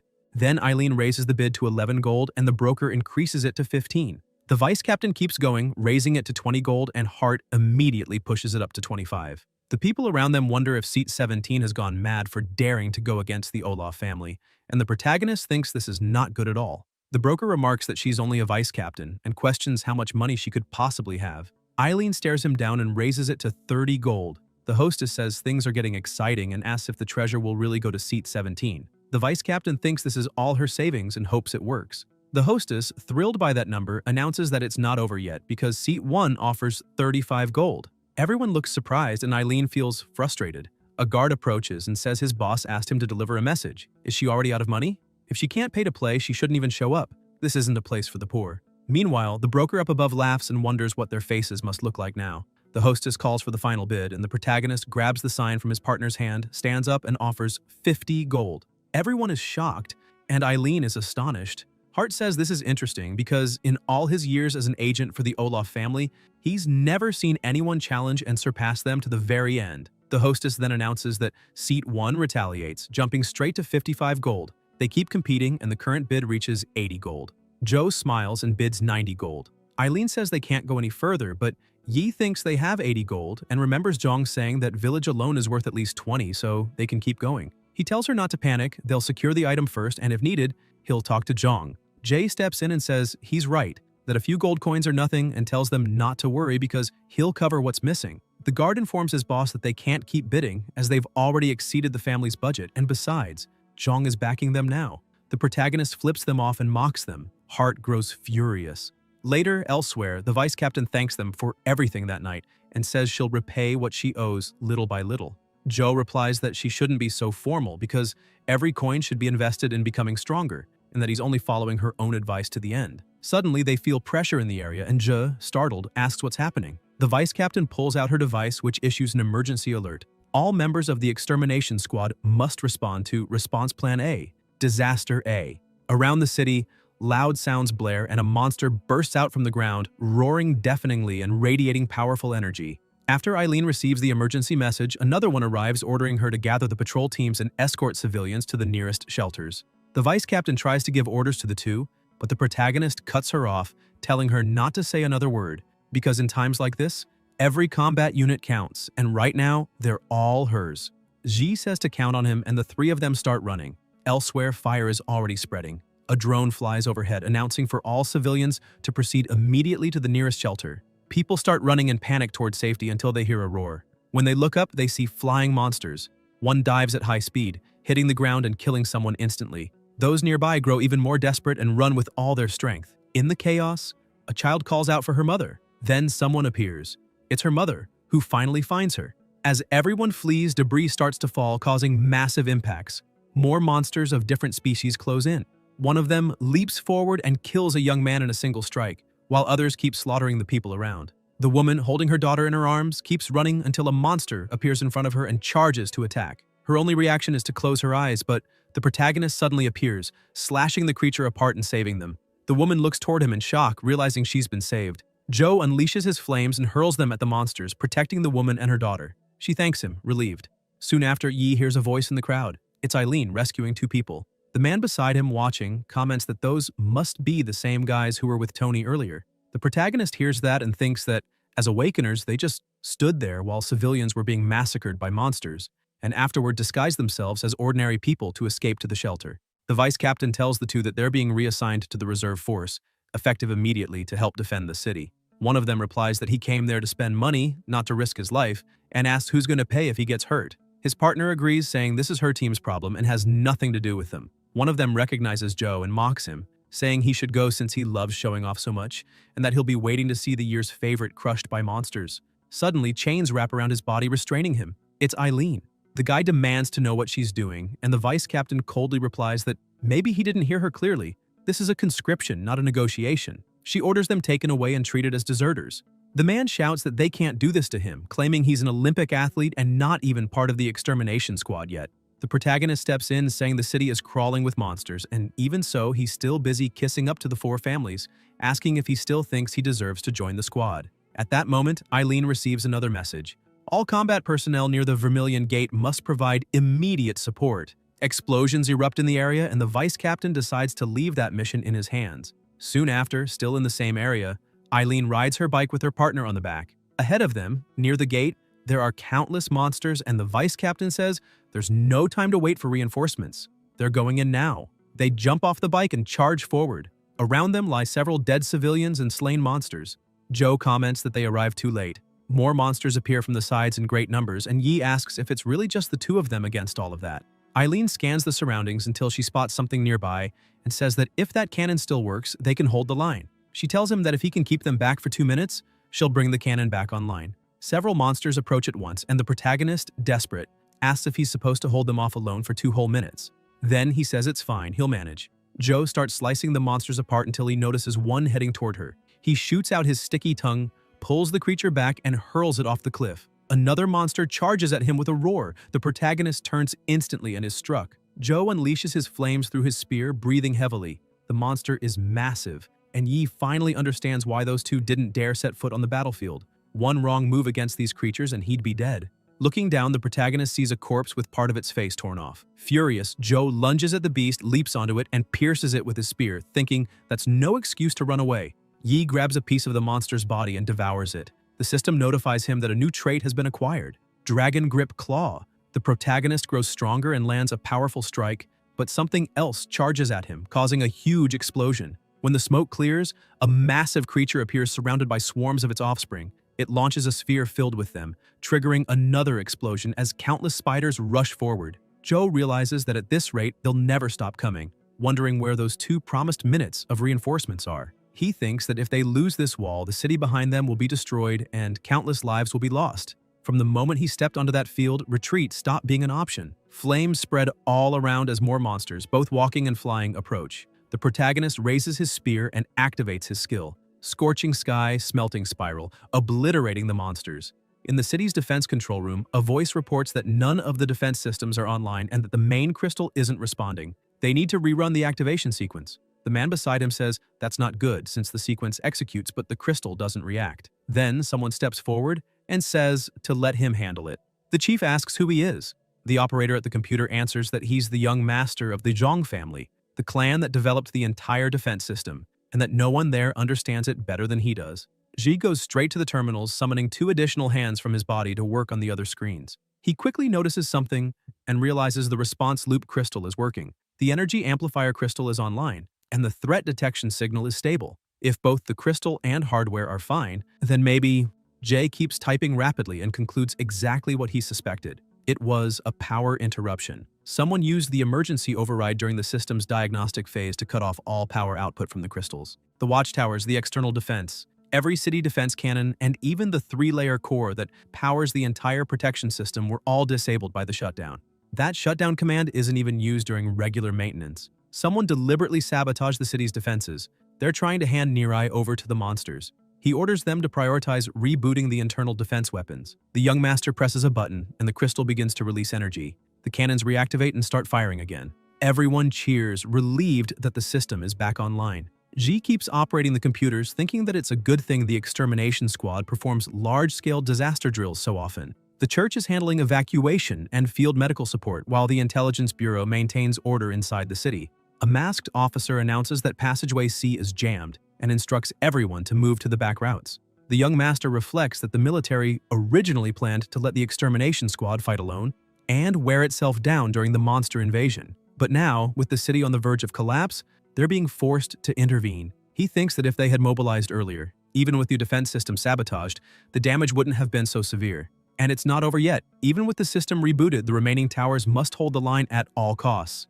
That wall cannot fall. If the wall is lost, the city is lost. Elsewhere, the protagonist pants heavily after cutting down all the offspring, thinking they won't even let him breathe. After the last smelting spiral, he can't fire another one for a while. He asks if his partner isn't done yet. Then a different kind of monster approaches. Joe leaps toward it, stares it down, and shoots flames directly into its mouth. Yi then falls to the ground, looks at the cannons, and remarks that she said 2 minutes. But those two became 4, and now it's almost 10, asking again if she's done yet. A monster creeps up from behind, fiddling with its weapon. The protagonist turns and comes face to face with it. The monster charges toward the cannon, and Joe realizes it's heading for the tower. Yi quickly moves, jumps onto the monster, ignites his flames, and finishes it with a single strike. Another monster continues advancing toward the cannon, and the protagonist thinks he won't be able to stop it until the cannon activates and blasts the creature to pieces. Joe asks if his partner is finished, and Eileen appears behind him, saying it took a bit longer, but the powerful crystal has been restored. The cannons start firing at the monsters and soldiers arrive. Yi notices them, and the vice captain says they're finally in position. The wall towers will be back online soon, and until then, they'll hold the line no matter what. The soldiers reply that they understand. They see the monsters on the ground moving fast and start shooting nonstop in their direction. But the creatures reach the soldiers, and the fight turns into close combat. One soldier is knocked down, and another shouts for him to get up, but a monster lunges at him too, throwing him to the ground. The remaining soldiers keep firing, and one's eyes fill with tears as despair spreads. But he keeps shooting, screaming for every monster to be wiped out. The protagonist charges in with his flame-wrapped spear, still attacking despite his exhaustion. He asks if they can still hold them off, saying he'll cover that side, and tells everyone to fall back for now. The soldiers end up all dead. Joe watches, furious, thinking damn them all. More monsters approach from above, and Yi attacks, causing a massive explosion and shouting for them to be wiped out once and for all. A loud sound echoes and a door opens. Something begins to emerge. It's a massive rotary cannon. Someone calls for the vice captain. It's the man from the defense room, saying the guardian cannon is fully charged. The monsters keep advancing, and Eileen orders them to open fire. The cannons unleash a relentless barrage toward the creatures, triggering massive explosions and shredding them to pieces. The protagonist watches as the explosions continue non-stop, until everything finally falls silent and the smoke clears. Ahead, nothing remains. Joe keeps watching and says most of them have been wiped out and the survivors have fled. Eileen explains that the cannon can annihilate entire groups, but it needs time to recharge before each shot. Normally, when an abyssal breach of Class A occurs, energy spikes are detected weeks in advance, giving them time to prepare near possible entry points. But this time, Yi listens carefully as she continues, this time there was no warning at all. The protagonist looks at her, rests a hand on her shoulder, and tells her it's not her fault. Eileen, crying, replies that she knows, but it's just hard to accept. Suddenly, an attack approaches. They look immediately, and something is coming toward them, raising dust and making a deafening noise. It's a gigantic monster with multiple tails, one of which swings toward the cannon. The protagonist thinks there's no way that can happen. But the creature hits the cannon, destroying everything around it. Joe starts to fall, and when he looks to the side, he sees his partner falling too. Yi stretches out his elongated monkey-like arms and manages to grab her, while using his other hand to cling to the cliff, still keeping Eileen safe with his massive arm. She looks at him in shock, saying all the trucks were wiped out in an instant, completely annihilated. The protagonist, looking ahead, asks what the hell is that thing? The monster roars and both say they can't let it destroy the wall. The two leap toward the creature, using their abilities and weapons, striking together, but they don't even leave a scratch. Joe wonders if the beast even felt the hit. He jumps onto it, saying that if its hide is tougher than steel, then he'll strike the eyes instead. A bright light flashes, but Yi can't pierce the creature's eyes and looks confused. The monster thrashes violently, throwing him off, and continues demolishing everything around it with its enormous jaws. The protagonist watches as the surrounding pressure becomes overwhelming. Furious, Eileen curses, saying at this rate the wall will collapse. The beast unleashes a powerful burst of energy, opens its massive jaws and charges at them. Suddenly, someone's eyes widen. Jets of plasma start firing. Someone is on top of the monster, attacking it. The two partners stare in shock as a figure stands ahead, wielding his weapon. It's Captain Ling Xiao of the Extermination Squad. They're stunned, and the protagonist asks if that old guy is the captain. The vice captain explains that he's her squad leader, the head of the first squadron, second only to Commander Corey and the entire extermination force. She adds that his appearance is due to his ability to manipulate plasma in combat, and years of constant battle have left him chronically anemic. Plasma begins to rise. The captain clenches his fist and summons multiple hands of energy, which start pounding the beast relentlessly. Joe watches in awe. The creature groans in pain as plasma flows over its body, but suddenly it grins and lashes out with its many tails, slamming into someone and creating a massive shockwave. Yi comments that the attack is strong enough to crack the city wall, and Eileen tells him to relax. After the impact, the captain blocks the strike with his weapon, and the vice captain says something like that won't affect him. Ling snaps his finger, and the blow transforms into another force that smashes the monster into the ground, pinning it down. The captain wipes the plasma from his mouth and says that for those buried here, fear, rage, and sorrow, he's heard them all. A bright light erupts as Ling continues channeling plasma, saying that with their remains, he'll finish this beast. The creature roars, and the captain strikes it with his devastating power. The two partners watch in awe. The monster is defeated. It opens its mouth, and Ling easily cleaves it in half with his sword. The protagonist is amazed, thinking that the pressure alone is terrifying. So this is the power of the first squadron's captain. Ling coughs, looks to the side, and says he's proud of everyone, because not a single soul wavered in the end. Even now, the plasma still burns with fighting spirit. Eileen remarks that maybe he should stop the bleeding first, and the captain replies that he just got fired up after the warm-up. He asks where the bandages are and says this grudge will only be settled once they take down the Abyssal Lord. The vice captain answers that she brought some with her. Joe thinks there's no time to relax. Even though he's evolved a lot since his return, he's still far from reaching a captain-class Awakener's level. Yi looks up and sees aircraft flying overhead, carrying something he doesn't quite understand. Then something opens and descends. It's Ze inside a mech, saying that from here on, they can leave the technology to him. He explains that the entire defense system of Minghai City was built using his group's technology, and by dawn, the repair drones will have the walls operational again. A voice comments that it's impressive, and the protagonist says that compared to this kind of advanced technology, the old outpost felt like a primitive village. It's no wonder everyone wants to move to Minghai. The captain reports that the commander wants him, Eileen, and Je to report to the Supreme Council. Joe argues that the wall won't be repaired anytime soon, and if they all leave, the monsters could return. Ling replies that he's staying, one more or less won't make a difference, and says he hopes the monsters do come, he could use them. In Minghai City, inside the Parliament building, Je reports that, in the end, the first squadron's captain arrived in time and defeated the unknown giant creature. At the moment, the Zhang Group's repair robots are fixing the collapsed section. That concludes the report. Eileen steps forward and confirms that the report has been finalized. Rhodes watches with a stern expression, while Siwei, president of the Zhang Group and head of the Zhang family, declares that the main cause of the Minghai City breach during the Abyssal invasion was the deliberate sabotage of the energy core, which prevented the activation of the 3 defense layers in time. Eileen's report confirms that once power was restored, the defenses held up well, and Siwei proposes that the council launch a full investigation. Jen says the intelligence department will handle the investigation but believes there's a more pressing issue. He questions whether they realize they can't just blame themselves and try to cover it up, when suddenly a voice interrupts him. It's Taisia Yusur, head of the Yusur family and high priestess of the Esper Church. She asserts that the top priority right now is to deal with the unexpected emergence of this Class A Abyss, and asks the commander when the Abyss Suppression Squad will be deployed. Corey responds that the extermination force and elite fighters from each faction are already assembled, but there's been an incident. A message arrived just before the meeting. They watch a video showing an extreme-class monster and someone crying for help. It's Research Facility 12. It's under attack by monsters. The protagonist asks about that facility, and Eileen explains that it's the Zhang Group's most secret one. Je's sister is its director, and not even he has clearance to know what's being researched there. Zhi thinks of his sister, and Joe questions why something that important isn't even located inside the city. The vice captain answers that it was supposed to be, but the council rejected the plan. Citing security risks related to advanced technology, they were forced to relocate it outside the walls. Yi remarks that this sounds like a deliberate setup, and Jay asks if they've been evacuated and whether his sister is safe. Virion says no distress signal was received, and nearly everyone inside is still trapped. Therefore, he proposes delaying the Abyss Suppression Squad's deployment and sending a rescue mission to Facility 12 under the captain's command first. Taisia firmly objects. The church senses the energy within the Abyss growing stronger, and if they don't eliminate the Lord soon, things will spiral out of control. Corey says to let Captain Pharaoh of the 2nd Squadron handle the rescue. The suppression squad must proceed as planned. Ting protests, saying that won't work. The current squad doesn't meet the minimum requirement of 10 Level 1 Awakeners needed to enter a Class A Abyss. Even with him leading personally, every single Level 1 in the squad is essential for defeating the Abyssal Lord in the first assault. Seaway demands to know if that's how it's going to be, reminding them that they were the ones who forced Facility 12 out of the city back then, and now they'll just turn their backs and let everyone there die?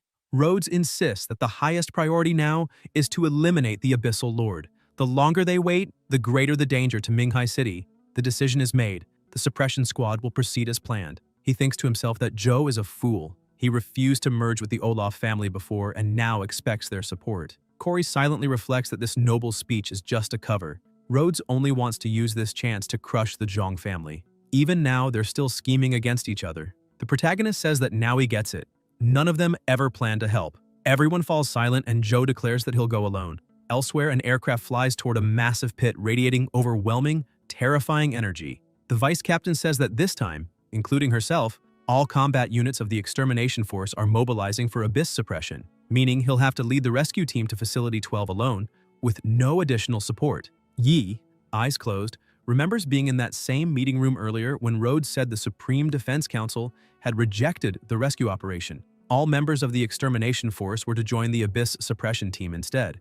Back then, the protagonist apologized, saying he wasn't yet an official member of the extermination force, that he was volunteering to rescue Research Facility 12, and that his opinion didn't count. In the present, Joe thinks Commander Corey already risked the Council's wrath just to help them get through and avoid the monsters still roaming the surface. That alone is a great favor. A voice then says that his members are volunteering too, and Yi realizes Zhe is worried about his sister's safety. The two competitors who had doubted his skill during the first competition, along with Lu, whom he met during Abyss training, also join. Joe warns that this mission is nothing like defending Minghai City, and they don't even know how dangerous it will be. The warrior replies that they're with him all the way. Lu adds that Joe saved his life, and he still owes him a debt of gratitude. A voice announces they're approaching the drop zone and orders the rescue team to prepare for deployment. The protagonist thanks everyone for trusting him, says there's not much more to add, and orders the team to move out. The aircraft begins its descent. A hatch opens and a vehicle rolls out. Joe is inside when someone calls to him. It's Zhe, who says that right before they departed, his father told him that no matter how this ends, his only regret is not being strong enough to rescue his daughter himself. He's already saved them twice, both times in their darkest moments, and the Zhong family will never forget his kindness. Yi replies that he knows what it's like to be trapped, waiting for someone to come and save you, and that if he doesn't help when he can, he'll regret it later. He just wants to stay true to himself. He tells them to stop calling him benefactor. People might think he's an old man. He's not much older than they are, and says they can call him bro. Later, explosions shake the area. They stop the vehicle and get out. The protagonist notes that it looks like the monsters attacked there, with the same force they used against Minghai City, and wonders if they arrived too late. Then something groans beneath the rubble. It sounds human. Joe rushes over immediately. There's a person trapped under the rocks, badly wounded. Ji tells him to hold on, that they're here to help. Suddenly, Yi senses something and warns his partner to be careful. A blast of energy shoots toward Zhe, and a monster manifests. Ji realizes it was lying in wait for them to approach so it could strike. He gets trapped along with the injured man, who begs them to kill him. Zhou asks if he was being used as bait. Someone moves quickly. It's the protagonist slashing at the monster, but it regenerates and grabs Zhe. Zhou analyzes it, and the system identifies the creature as a juvenile fluid Goliath. The fluid Goliath's body is entirely composed of liquid.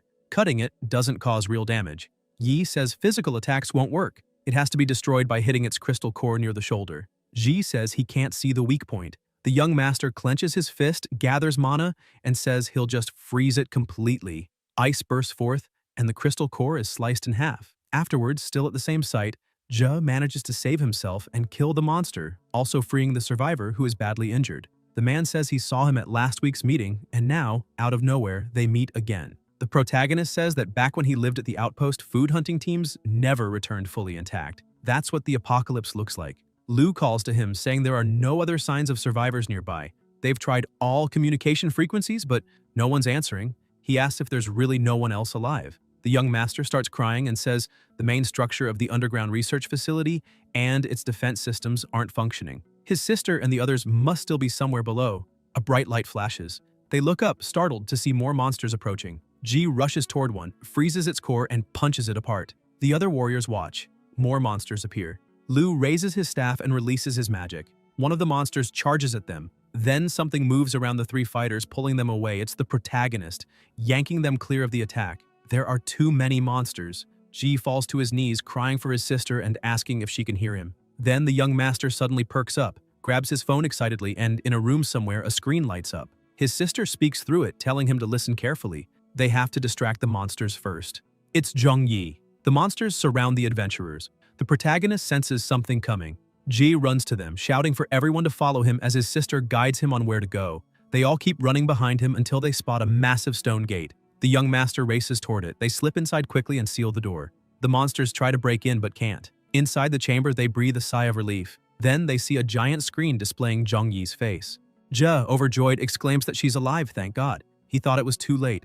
Zhongyi says they made it. She created a crystal capable of continuous growth. The protagonist apologizes and interrupts for a moment, asking if someone can explain exactly what's happening here.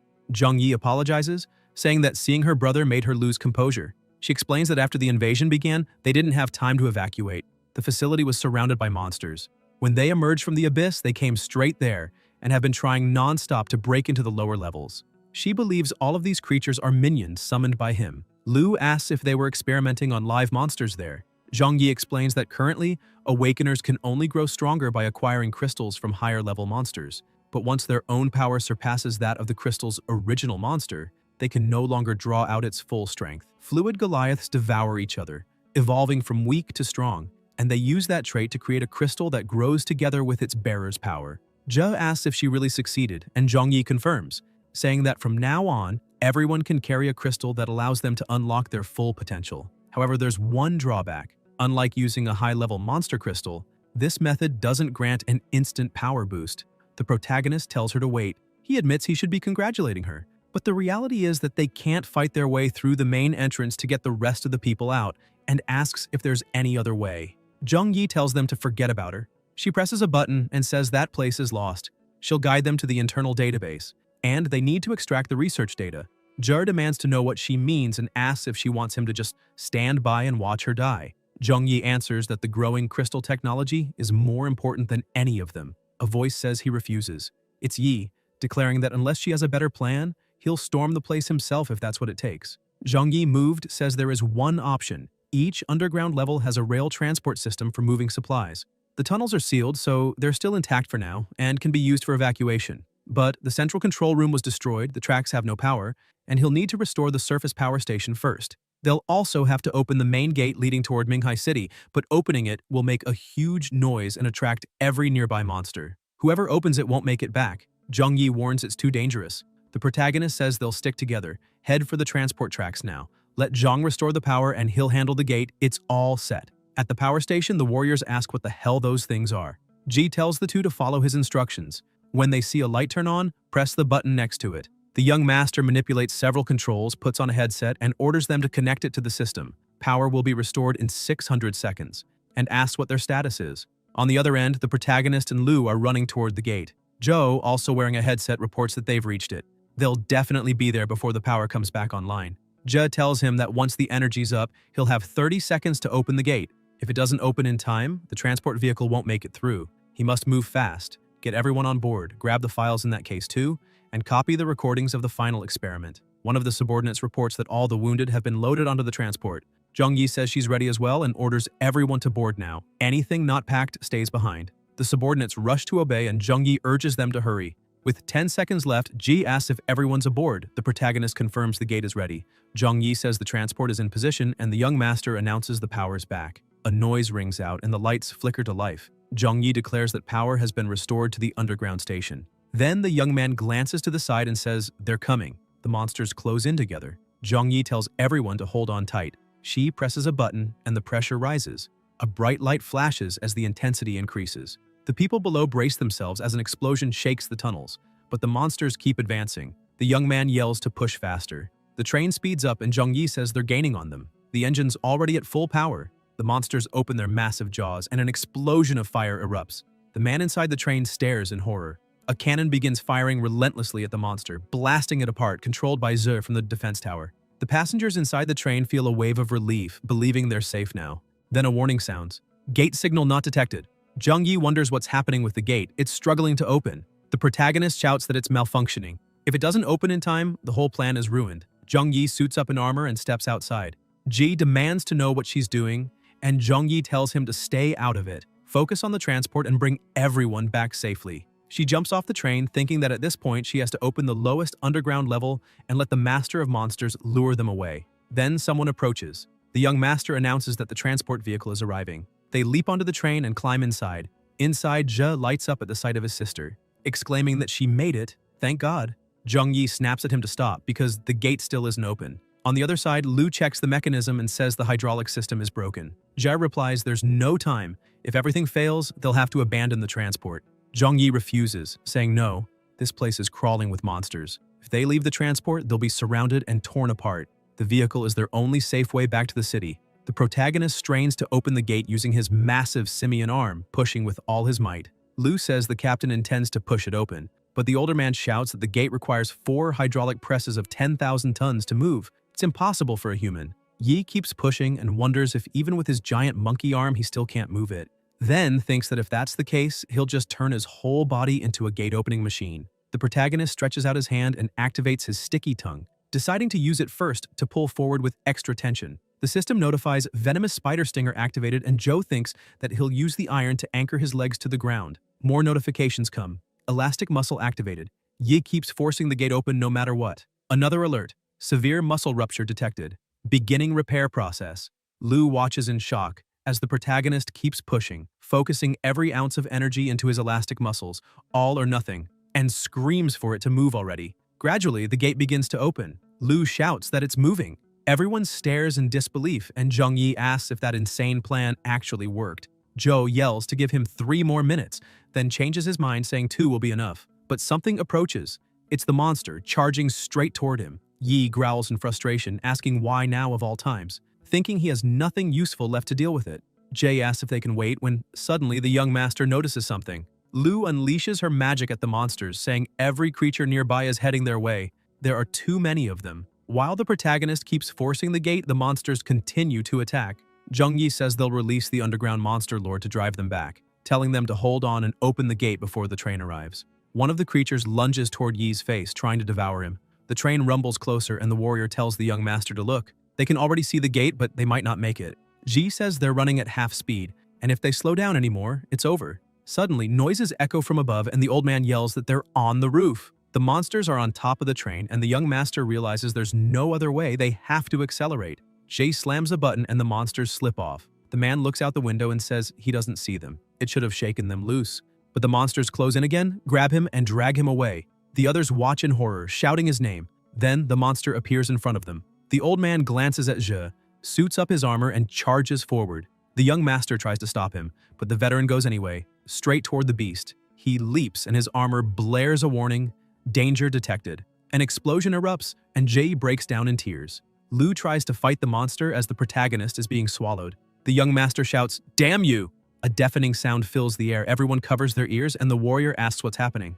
Zhe looks and sees all the monsters retreating toward the main building, ordering everyone to forget the outside for now. The brakes are failing, and they can't slow down. One man says they need to jump or they'll crash, but the young master argues that jumping at top speed is no different from hitting the wall. Even if they survive, what about the others on board? The whole train depends on him. The protagonist keeps forcing the gate open as the others cheer him on, shouting that he can do it.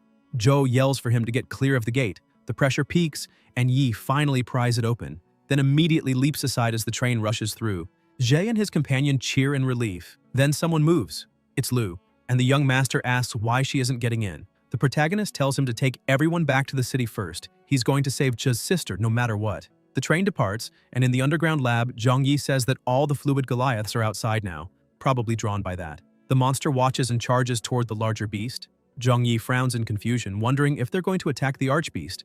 But when the larger creature touches the others, it begins absorbing them, its power and size swelling. Zhongyi realizes the truth. It's not that the monsters are leaving, the archbeast is devouring them all. It's using some kind of lure to draw them in. She watches as they struggle, asking if they truly consume their own kind to grow stronger only to challenge their master afterward. The smaller beasts attempt to escape, one managing to pull away for a moment, but the larger one notices and drags it back, reabsorbing it into its body. A blinding light bursts out and Zhongyi shields her eyes. The glow intensifies and she can't comprehend what's happening until they merge into one. Shocked, she watches as the fused monster takes on a humanoid form. She murmurs that this must be a new evolution, an undocumented stage of the fluid Goliath, and hopes someone recovers this recording someday. She presses a button, activating cannons that rise from the floor and release a thick mist, thinking she must find a way to handle it. Cracks form along the monster's legs. It looks down, confused, just as a piece of its foot shatters. Yet it regenerates instantly, leaving Zhongyi stunned. It's completely unharmed. Then an ice shard strikes it, and the monster sneers, saying that it understands now humans use energy. It crushes the frozen shard effortlessly, and Zhongyi, even more alarmed, wonders if even the freezing ray has no effect. She keeps firing, but the creature regenerates again and again, leading her to realize it's absorbing the attacks.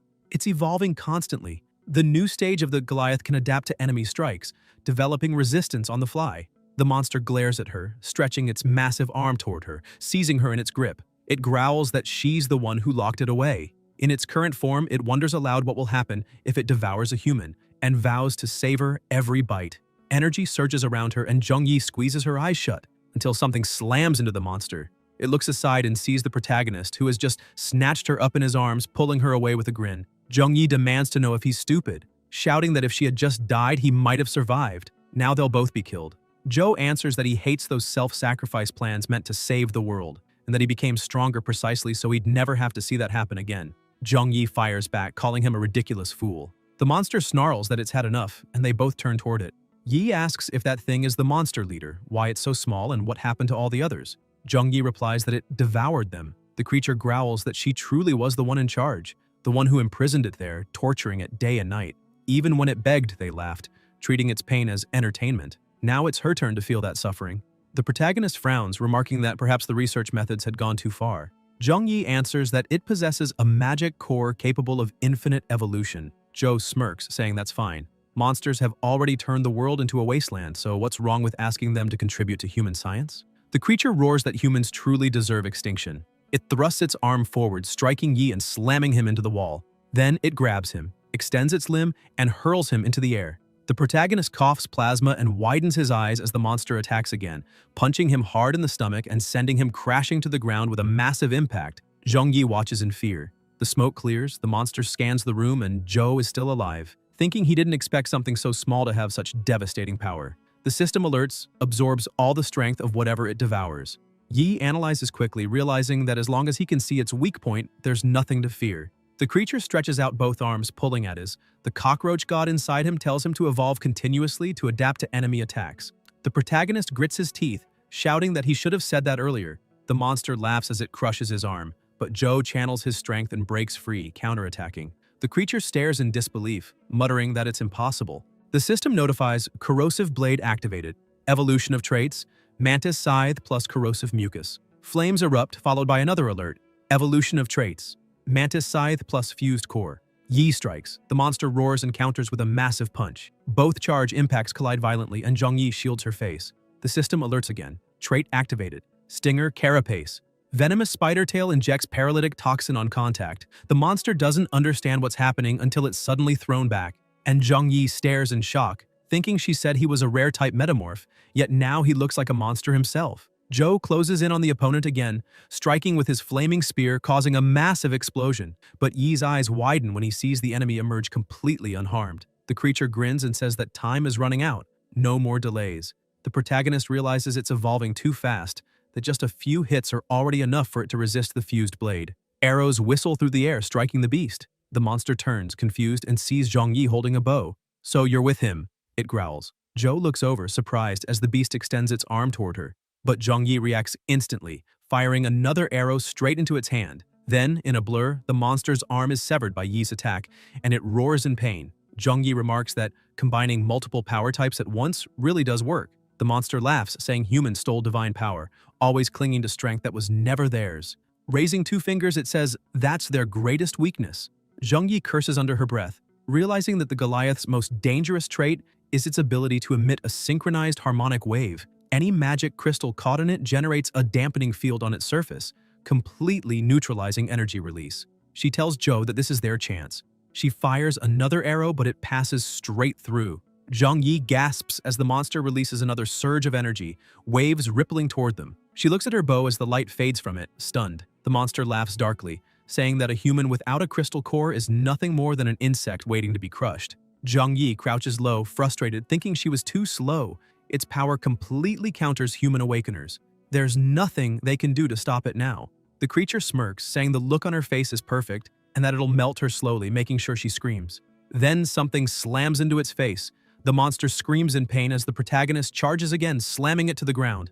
The creature stares, confused. Joe faces it silently, and the monster asks how it's possible, how he's still fighting completely unarmed. Yi doesn't answer, saying nothing at all. Zhongyi watches, bewildered, wondering if he can actually use abilities without a crystal. The monster steadies itself, snarling that they're all damned. Its body swells as it mocks him for being alone now, asking what he can possibly do, saying it'll show him what it's like to give everything and still be useless. The protagonist grins, thanking it for the reminder, then summons the Fat One and orders it to attack. A blinding light bursts through the chamber. The Fat One lands heavily, its massive form shaking the ground.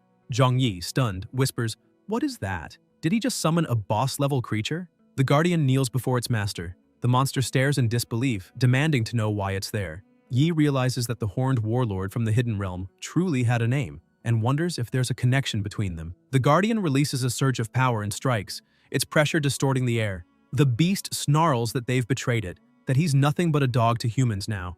The two face each other, and the Fat One releases another burst of power. The beast conjures a weapon and charges. Their impacts collide violently. Zhongyi watches, thinking she's never seen a monster like this before, wondering if Joe is actually controlling the evolved Goliath and who he really is. Is he even human? That thing follows him, willingly? The two creatures clash together, each unleashing their respective powers while Yi and Zhongyi watch. The protagonist stretches out his arm to block a blow and asks if she's okay. Zhongyi smiles darkly, and Joe, unnerved, asks why she's looking at him like that, saying it's starting to scare him. She replies that after this, she wants him to let her study him, perform a full medical examination. Yi thinks to himself that she's a true researcher, and that his secret has been completely exposed. The protagonist hesitates, unsure what to say. Zhongyi tells him there's no point lying now, she'll keep the secret, just focus on bringing the Goliath down and she'll find a place to hide. The two continue fighting as the beast laughs, asking, what's this talk about bringing it down, and if they're underestimating it? Even if both attack together, it says, as long as it switches resistances fast enough, none of their attacks will land. The Fat One growls that this guy just won't break. Something's off. Joe smirks and asks who said he only had one trait. The pressure around them grows immense. Yi releases tentacles of different attributes, thinking to himself that the venom trait of the hunting spider. Guys, if you enjoyed the video, leave a like, comment, and subscribe to the channel so you don't miss new content. Thank you.